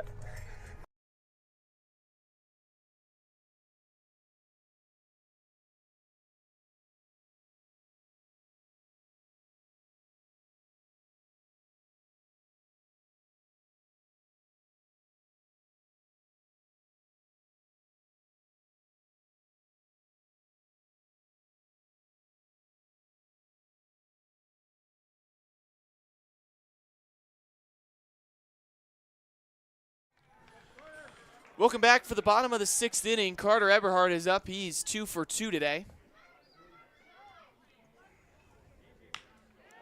As Eberhard hits that up the middle, fielded there by Marks. Beautiful spinning throw on to first in time. Oh my, what a throw by Dylan Marks to get the first down in the inning. Yeah, we've seen some really flashy plays from shortstops in this league, including Haas, Pirantoni for the Miners. But taking the cake on that play right there is Dylan Marks from the shortstop position. Beautiful play. And that was kind of the play the Haas was going to have to make yesterday if they didn't rule it an error in the book yesterday. You're still bitter about that, I'm still bitter, yeah. Wow. The first pitch to Biltzer is outside. 1-0's the count.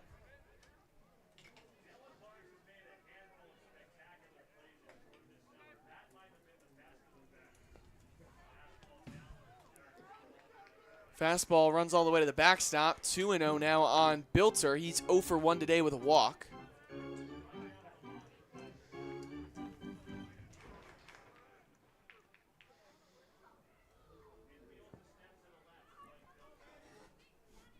The 2-0 outside. 3-0 now on Biltzer. Frosto out there working in his 3rd inning of work now.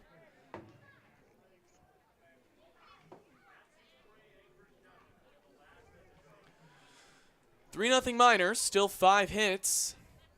As that fastball's in there for a called strike one. Only 2 hits for the Glacier Pilots. Still an error apiece on both sides.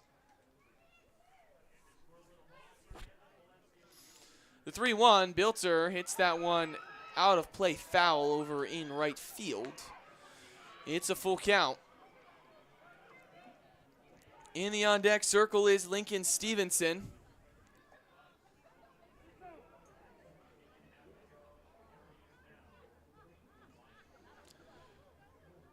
Frosto gets the payoff, and here it is. In there, called strike 3. Fastball on the outside part of the plate to get Biltzer looking for the second out of the inning. Yeah, Biltzer thought that was ball 4. Number 30, Lincoln Stevenson.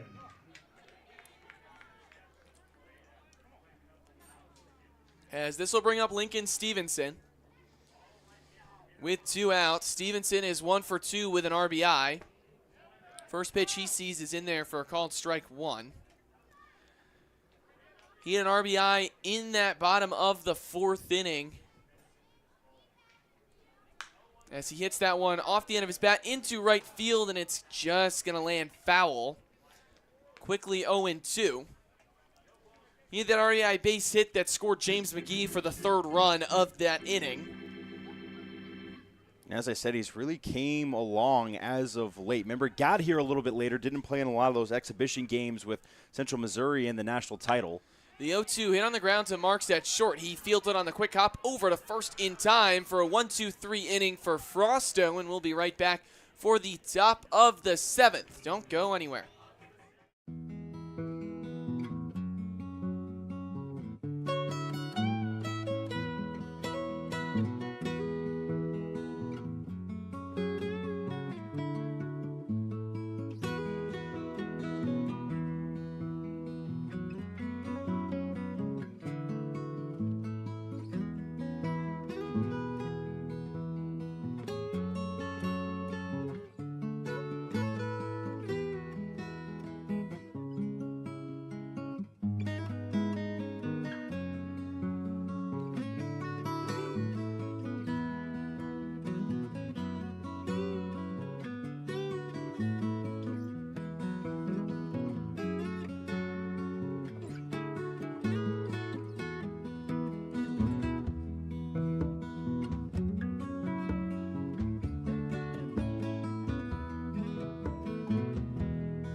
It'll be the 1-2-3 hitters for the Glacier Pilots here in the top of the 7th. Leading off is Dylan Marks.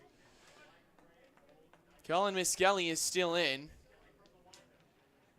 From the windup, it's a fastball that skips in there. 1-0 is the count. Marks is 0 for 2 today.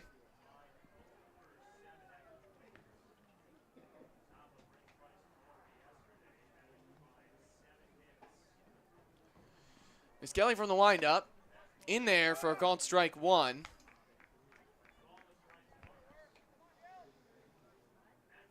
Marks made a flashy play over at short in the bottom of the 6th inning, trying to make something flashy with his bat here to get things going as he swings through that one. 1-2's the count now to the shortstop for the Glacier Pilots. Miners still lead this one 3-0. The wind is completely dead here at Herman Brothers Field, a rare occurrence as that ball's hit into foul territory and out of play. We'll do the 1-2 once more.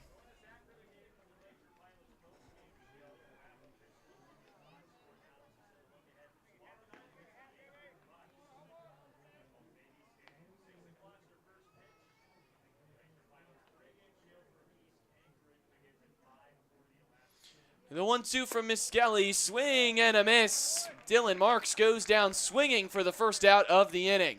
Yeah, that was now just 1 for 7, getting the leadoff batter for the Glacier Pilots, which has been a problem for the Miners in a few games, allowing 4 or 5 of the leadoffs to get on to start the inning, doing a very, very nice job between Connor Mundy and now Colin Miskelly here limiting those leadoff batters, and that results to a really good shutout so far, 3-0. Starting his early throwing in the bullpen for the Miners is Gabe Smith. As the first pitch to the next batter, and Becker is in there for a called strike 1. It's a 3-0 ball game here, still in the top of the 7th. The 0-1 is hit over to Funkhauser at second. He fields it cleanly over to first in time for the second out of the inning.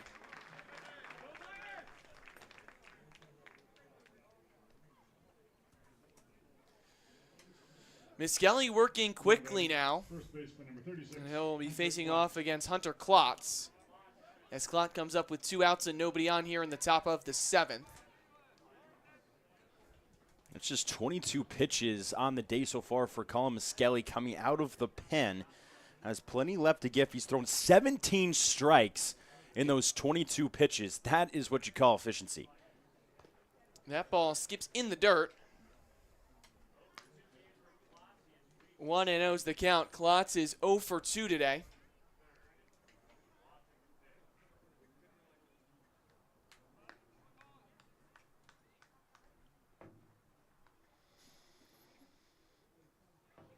Miskelly is set for the windup and deals home. It misses down and away on the fastball, 2-0.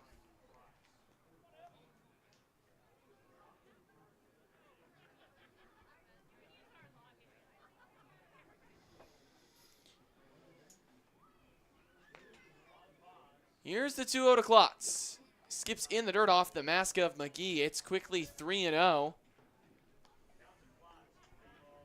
on the first baseman for the Glacier Pilots.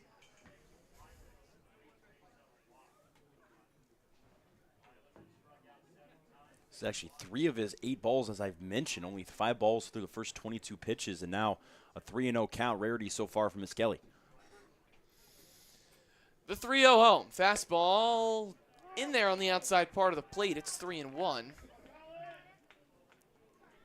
Klotz was taking that all the way.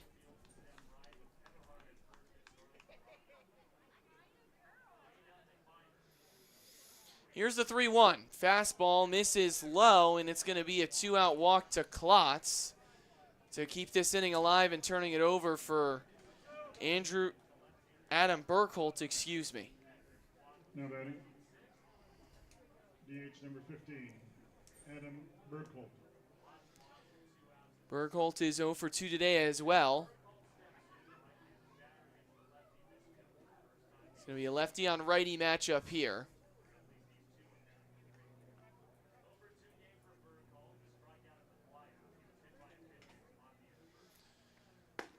The first pitch is in there for a called strike 1 on a great fastball from Miskelly.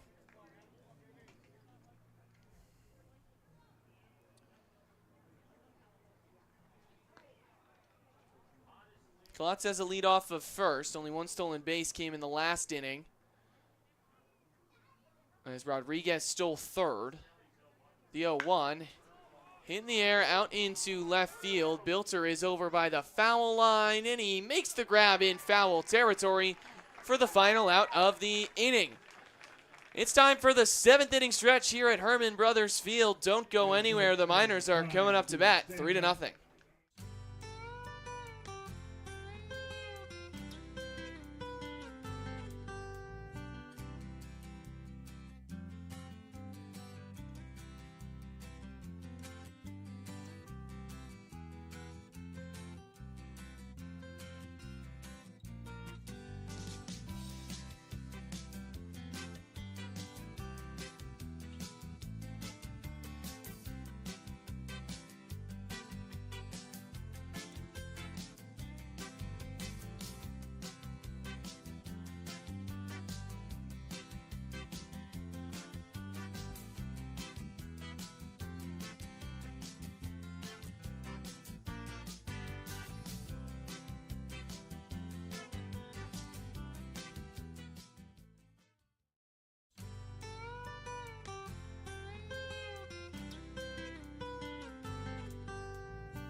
Welcome back for the bottom of the 7th inning. Miners are going to lead it off here. It'll be Greg Parentoni.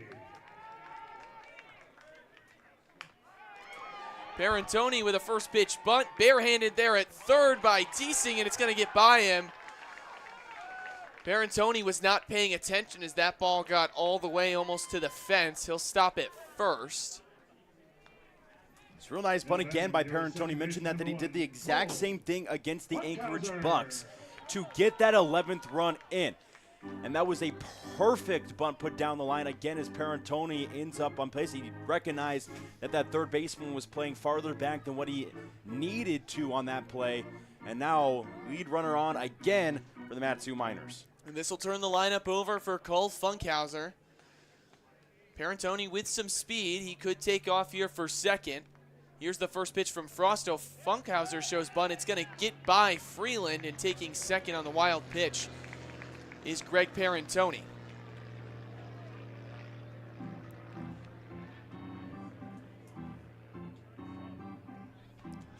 A 1-0 count to Funkhauser with a runner in scoring position now. That's Parentoni.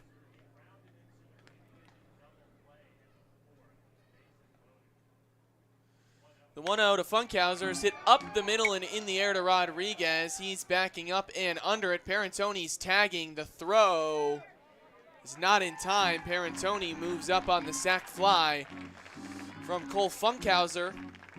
And there's one away, and now the runner's just 90 feet away.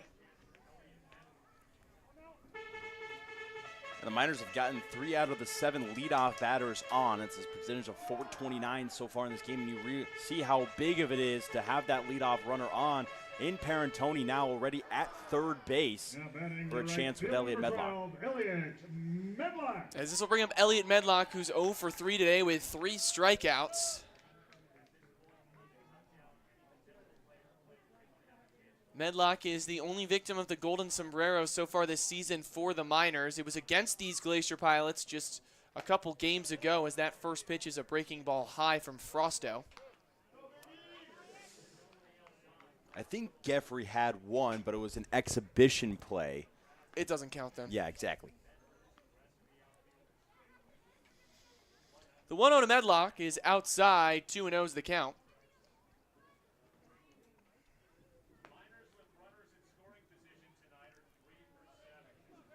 Miners are 3 for 7 with runners in scoring position tonight. Medlock with a chance to make it 4 for 8 as he swings through a breaking ball. It's 2-1.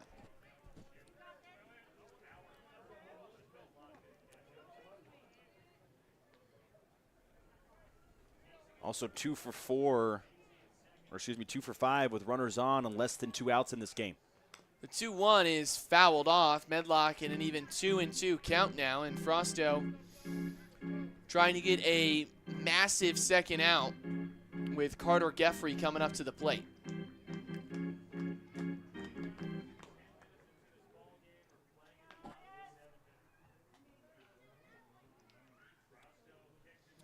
Here's the pitch. In there, called strike 3. Medlock goes down looking for the 4th strikeout on the day for him, and if he doesn't come up again, we unfortunately have to put the hat back on the right fielder. Oh, yeah, we know. We have to put the hat back on. Golden sombrero for Elliot Medlock. I didn't say it right. You got to say the sombrero. The golden sombrero. Sorry, Medlock. Elliot knows it's all in good fun. I mean, he was we did just player of the week. We did just give him player of the week, so I feel like we can poke some fun at him as Geffrey pops that one up into foul territory. Freeland's going to give it a look, but it's out of play.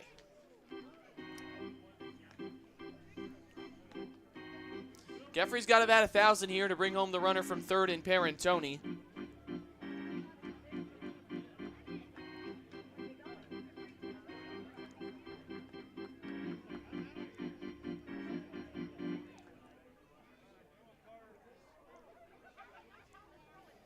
Here's the 0-1, misses high and inside. 1-1's the count now on Geffrey.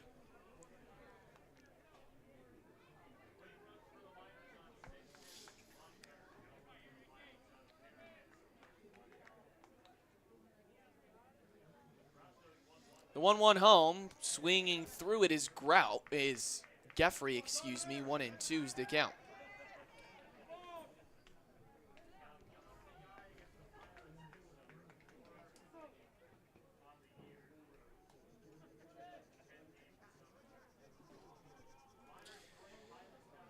Geffrey's behind in the count 1-2. Here's the pitch from Frosto. Geffrey just gets a piece of it to stay alive. Yeah, it could have definitely been ball 2, but just making sure that ball wasn't going to go back on the plate and keeping alive for what will be pitch number 5. This will be pitch number 5 in the 8. Yeah, 5. This will be pitch number 5. You were right. Yeah, I was right. You were right. I was just a little behind on the scorebook. 1-2's the count to Geffrey. Pitch just misses inside, maybe a little low. 2-2 now. That one was a little bit more low than it was inside, just missing at the bottom half of the zone. Frosto is set from the stretch. Quick delivery on the 2-2. That ball is sawed off and right to the shortstop in Marks for the final out of the inning. Minor Strand Parentoni at third. It's still a 3-0 ball game, top of the 8th inning, on its way.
Landon Teesing is going to face off against the new pitcher in Gabe Smith as he swings through the first pitch. And Gabe Smith hails from Missouri State, was actually an Ole Miss recruit right out of high school.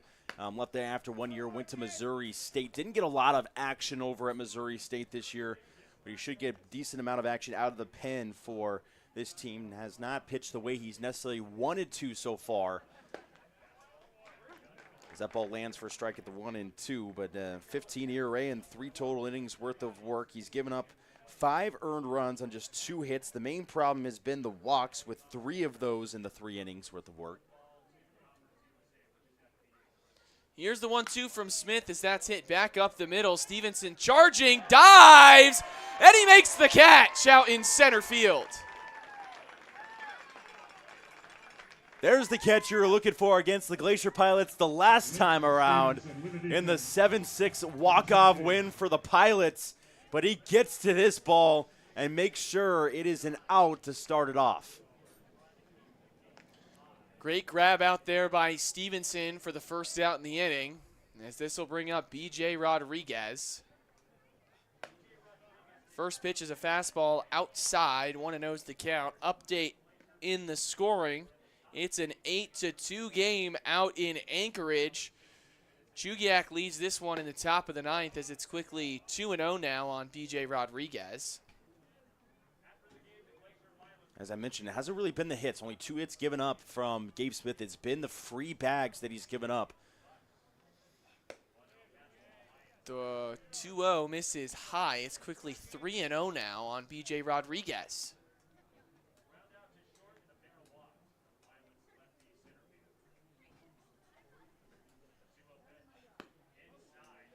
That pitch runs inside. It's a 4-pitch walk to B.J. Rodriguez, his second of the day. This will bring up Carter Freeland, the switch-hitting catcher, who will go back over to the left side against the righty and Gabe Smith.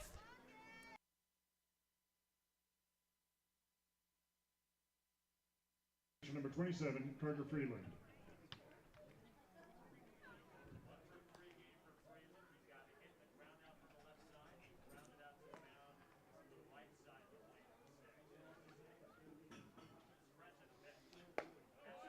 Fastball's in there for a called strike 1 on the lefty now in Freeland. Just one ground ball if you can get it. I haven't had a double play actually in a couple of games. It's been a few days since the Miners have turned a double play. The 0-1 to Freeland on the ground. Funkhauser fields, takes the out at first. Smart play by Funkhauser. Not sure if he would have had time to get the speedy Rodriguez at second. Would have been a real close play.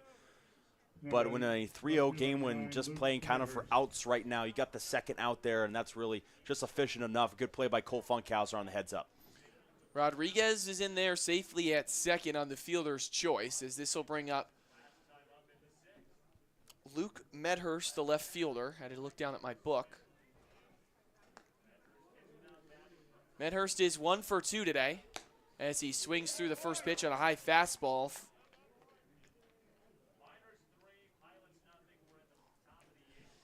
It is now a 10-2 game out in Anchorage. The Eagle River Chinooks are absolutely handing it to the Anchorage Bucks.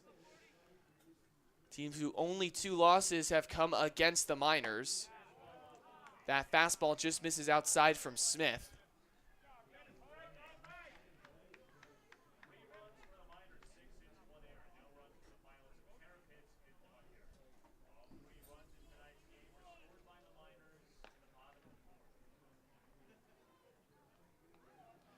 The 1-1 misses outside. 2-1 now to Medhurst.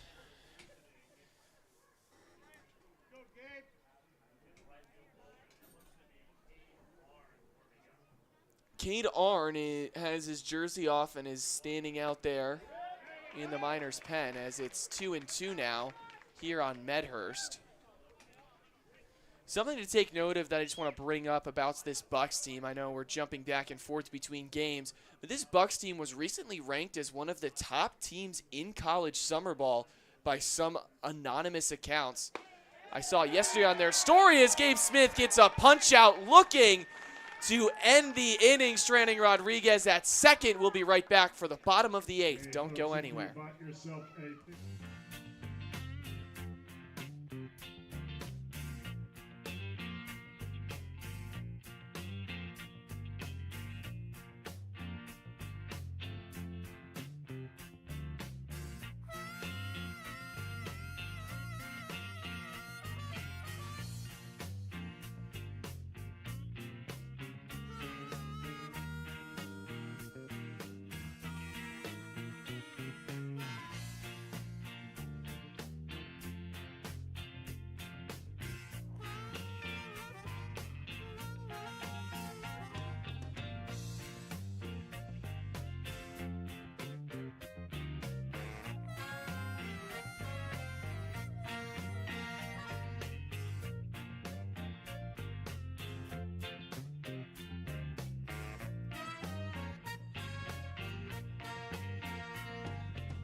Carson, ground is in as there's a new pitcher on the mound for the Glacier Pilots. It's number 30, Colby Sturman. His first pitch to Grout is outside.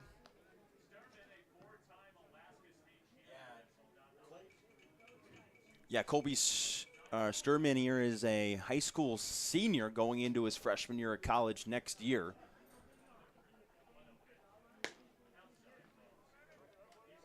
.2-0 count now here on Carson Grout. Grout is 2 for 2 today with a run scored, couple of doubles.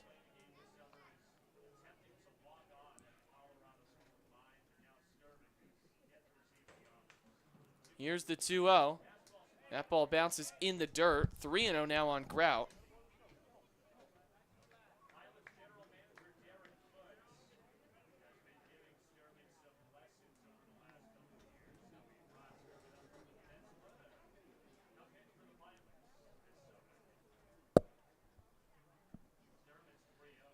To Grout misses way outside. It's a 4-pitch walk for the Miners' third baseman, and this will bring up James McGee. Yeah, obviously getting a couple of insurance ones would be massive going to that top half of the ninth, waiting to get 3 more outs.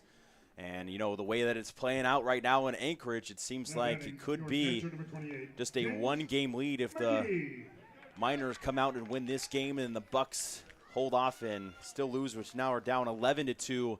In Anchorage, it would be just a game back for the Miners from first place. James McGee is 0 for 2 today with a run scored. Had a walk in that 4th inning. As he skies that one out into right center field, Rodriguez is over, and he makes the catch on the run for the first out in the inning.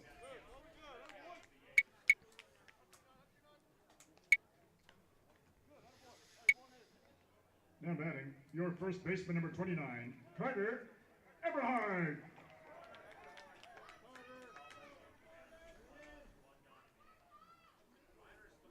This will bring up Carter Eberhard, who's 2 for 3 with an RBI. He brought home the first 2 runs in this game in that bottom of the 4th inning with a base hit up the middle. That pitch way outside. It's 1-0 quickly on Eberhard. That was a really good block behind the dish as well by Freeland, who really almost lost his footing trying to get that block and did it nicely.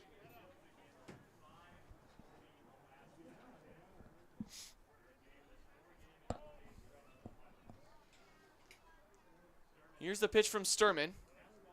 Low in the dirt. 2-0 now on Eberhard.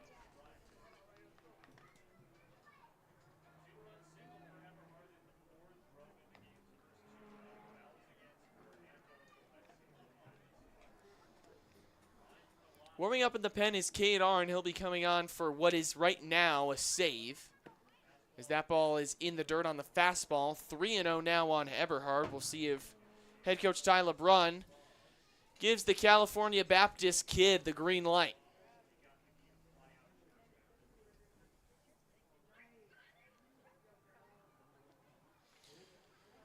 Sturman is set from the stretch, and here's the delivery from the right-hander. Fastball misses outside, and it's a 4-pitch walk to Eberhard. Back-to-back 4-pitch walks. Hasn't found himself quite in the strike zone outside of the batter to McGee. And, you know, it's just the high school senior who's coming out in this game. And it's just, he's worked with the Pilots for a little bit throughout his high school career. He's been on some pretty good teams around here in Alaska as well from where he went to high school. As this brings up Evan Bilter, he's 0 for 2 today.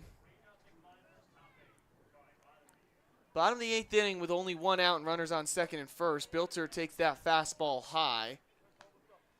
5th straight ball from Sturman.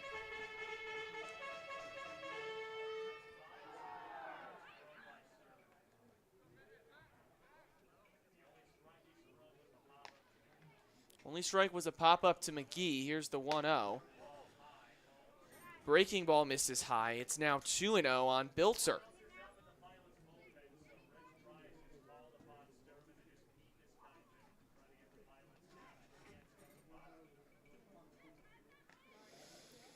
Sturman is set from the stretch as he's ready to deal the 2-0. Here it is. High once more on a fastball. 3-0 now on Bilter. 7 straight balls. That's now 11 out of 12.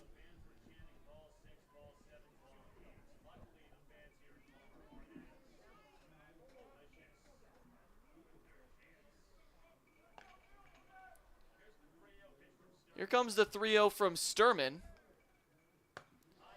High fastball, and the bases are loaded with 3 walks for Lincoln Stevenson with only 1 out in the inning. Center fielder number 30, Lincoln. As Freeland's going to have a conversation with Sturman on the mound, try and calm down the high school senior. All he needs is a ground ball to potentially turn 2.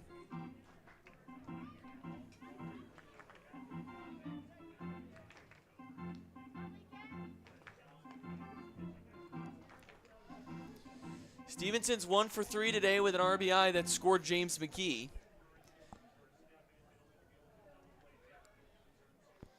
Middle infield at double play depth as the corners come in for the Glacier Pilots with only 1 out and the bases juiced.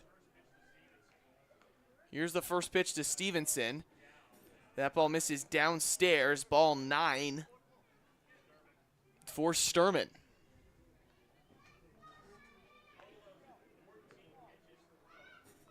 "14 pitches, only 1 strike in the inning so far for Sturman. That'll be strike number 2 on a called strike 1 to Stevenson. Yeah, that'll be his first strike that wasn't hit into play. McGee hit fly ball into center field, but finally getting on the strike count to a 1-1. Here's the 1-1 from Sturman. Slow chopper, but foul, 1-2.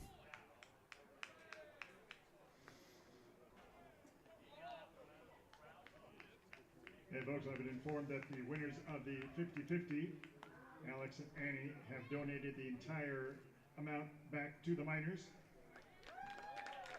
Thank you, Alex and Annie. They are the purveyors of the Alex or Annie, I'm not sure which, elephant eaters booth at the fair.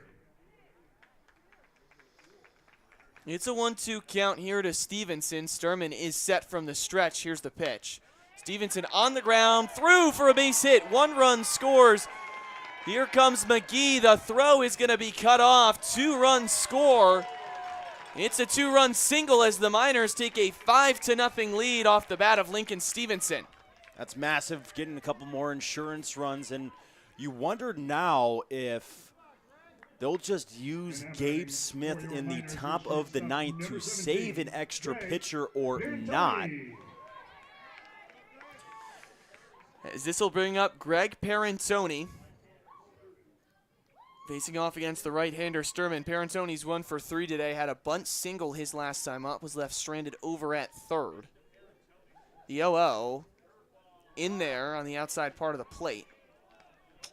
0-1.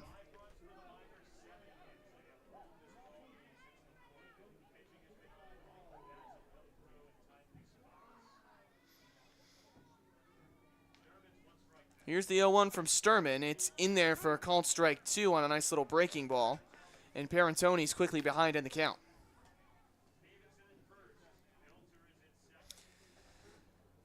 Bilter at second, Stevenson at first. Still only 1 out here in the bottom of the 8th inning. It's a 5-0 ball game with Parentoni in an 0-2 count. Here's the pitch from Sturman. Inside and high, 1-2 now.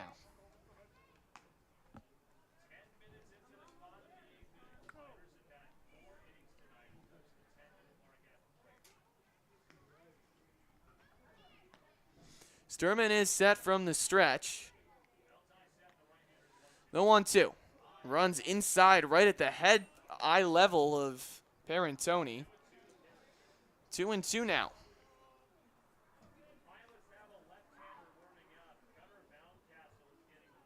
Gunnar Mountcastle is getting loose, a lefty, up in the Pilot's pen as we speak.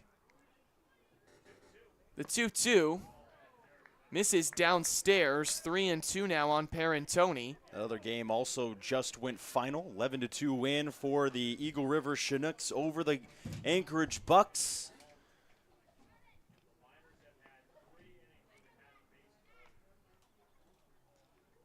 Sturman taking his time. Here's the payoff pitch to Parentoni. Broken bat, foul. Yeah, no, those bats cost money. Well, if anybody's kind of paying attention to what me and Landon have been saying about broken bats, I've had broken bats for the Miners, and each day we've seen a moose. That got broken the last time for a broken bat. We did not see a moose on the way home, so that's no longer a thing.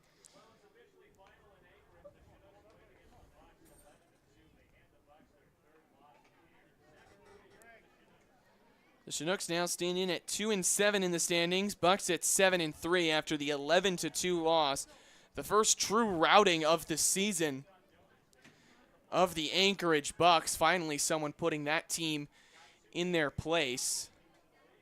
As it's a 5-0 ball game back here at Herman Brothers Field in Palmer, Alaska. The 3-2 misses high. Parentoni is going to take a base. Nice job by Parentoni to force him all the way from an 0-2 count to end up getting the walk. Fouled off a pitch in that as well, and Parentoni did a good job, and Price is coming back out.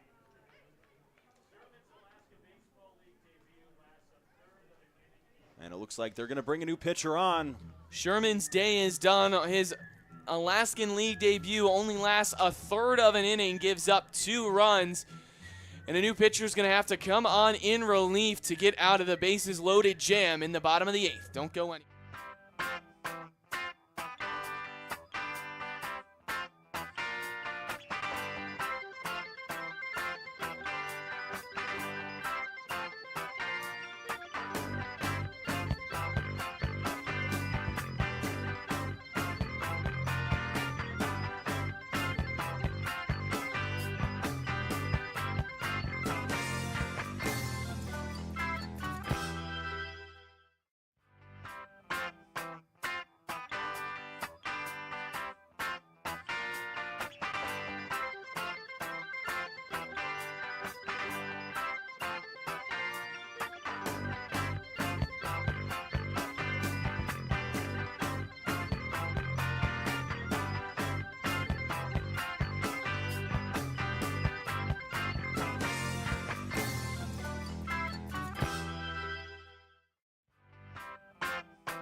Cole Funkhauer is up with Gunnar Mountcastle on the mound for the Glacier Pilots, coming out in relief of Sturman.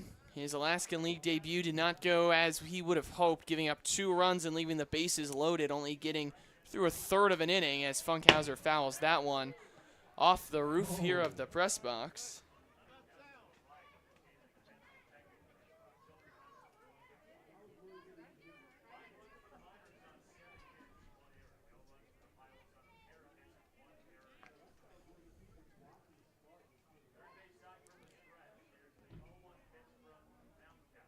Here's the 0-1 from Mountcastle. Funkhauser skies that one into shallow right field.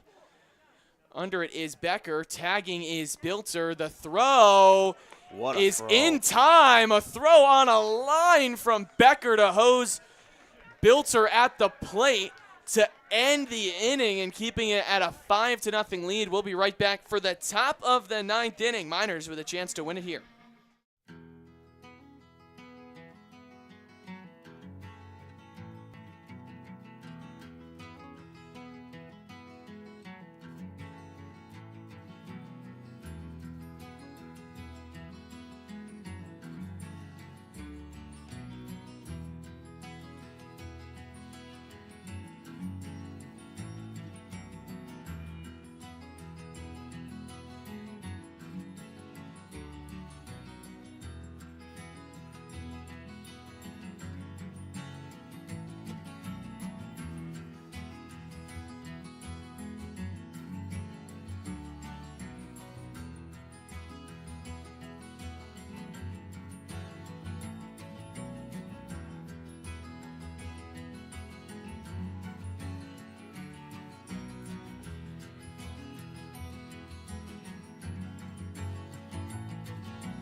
Welcome back for the top of the 9th inning. Gabe Smith in to close this game out. He'll be starting it off against Weston Maisie. Maisie is 0 for 3 today.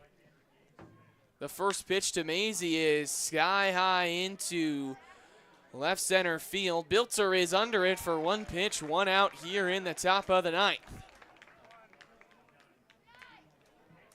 They stuck with Gabe Smith as well, which I expect them to do once they got a couple more insurance runs for Gabe Smith, who can now pitch in pretty much ease, really low stress situation at the end of this game, get a couple of good innings, and go home with some confidence. As this will bring up Dylan Marks. He's 0 for 3 today. Couple of strikeouts and a walk as that first pitch is in there for a called strike 1.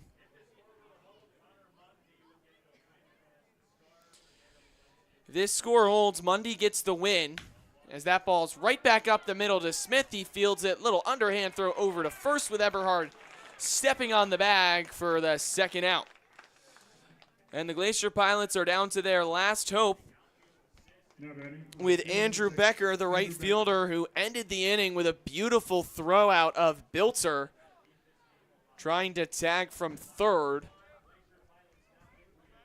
Becker 0 for 3. He had a sac bunt all the way back in the top of the first inning. He fouls that first pitch off.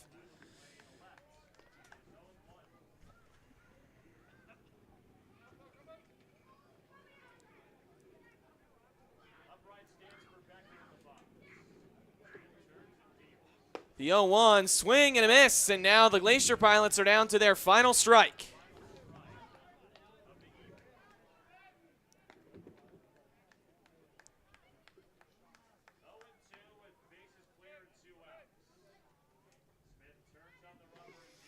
The 0-2. Fouled back. We'll do it again.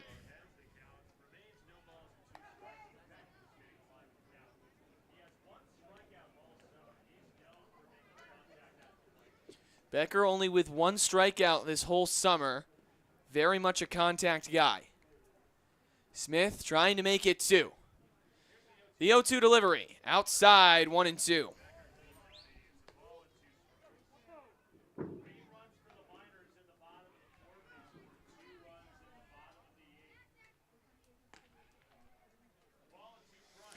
The 1-2. That ball's going to be hit in the air into left field. Bilter's back all the way to the warning track, and he makes the catch. Miners win 5-0 and pull within 1 game of first place.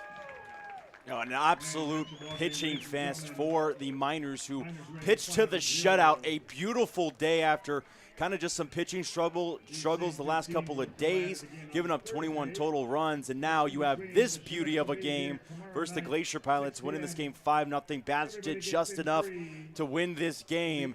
And the Miners, like you said, within a game now of the Bucks. Beautiful win today for the Miners here on a cloudy day at Herman Brothers Field. Don't go anywhere. We'll meet with the player of the game and be set for the coaches report here on the Matsu Miner post-game show. We'll be right back.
Show. I'm here with the player of the game, Connor Mundy. Recorded the win, went through 5 1/3 innings with 5 strikeouts. Connor, how are you feeling after the outing? Man, I'm feeling amazing. That's been something I haven't been able to do in a while, especially not being able to start for 3 years. But coming back out today, freaking shine some light on what I'm capable of for the future. And yeah, you're capable of 5 1/3 shutout innings. What was working for you on the mound today? Oh, man, the fastball was just lighting him up, and then getting that curveball and those 0-2 swing and misses and everything else, especially on that one guy, four straight curveballs. Man, being able to mix with my stuff today and actually get it to work and throwing for strikes definitely helped a lot. How do you take this performance and build off of it heading into your next outing? Well, first of all, got to see all the positives and also just work on some of those negatives, which is like I didn't get to throw my cutter today, but it's because it wasn't working, but still work on pitches I got to develop and then start working on some more command with the fastball, and especially when there's runners on, figure out my stretch and don't speed up. So there's a lot of good things to work off of and also some things to learn from. So it's always a good experience to get on the mound and figure out what you got to do. Well, we'll be right back with more on the Matsu Minor post-game show. Connor, thank you so much, and great outing again today. Thank you, appreciate it. We'll be right back. Don't go anywhere.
Welcome back here on the Miners Broadcast, here with the hitting coach, Jackson Jarvis. A beautiful day from the mound, but also did enough on the hitting sides of things. 5 total runs today. What can you kind of see from your team? I think we've just done a good job of kind of incorporating other aspects to our game. I think it's 3 straight games with a bunt for hit, which, anytime you can apply pressure on the defense is always going to be a positive, and just make them have to make plays because, for third baseman, it's not a routine play coming in bare hand, thrown across their body. So anytime you can keep applying pressure, whether it be on the base paths or in the box, when you see opportunities like that, it's huge. So I think we've done a good job of kind of seeing what the game's given us and then go after, what's in front of us. Yeah, some of those bunts that are being laid down by Greg Parentoni this the last couple of days, are those kind of ones that he's done on his own, or are those called drag bunts right there? Mix of both. He's had, I guess, 2 of them would have been kind of just on his own, which there in the last few innings right there, I was walking out to third base coaching box, and he said, hey, if it's there, I'm going to put it down. I said, go ahead, man. I think he's a smart enough player to kind of know, the situation and whatnot to be able to even call that out and say, hey, this is an opportunity for us to kind of get another run. Anytime you can add, 1 or 2 late as insurance runs, that's going to be huge for your pitching staff as well. So. Yeah, great all-around performance by the Miners today. Coach, thank you so much for coming up and talking to us again. We will see you again for the Glacier Pilots. Or for the actual Chinooks before we play the Glacier Pilots. For the rest of the home stretch, we'll be back on the Miners tomorrow.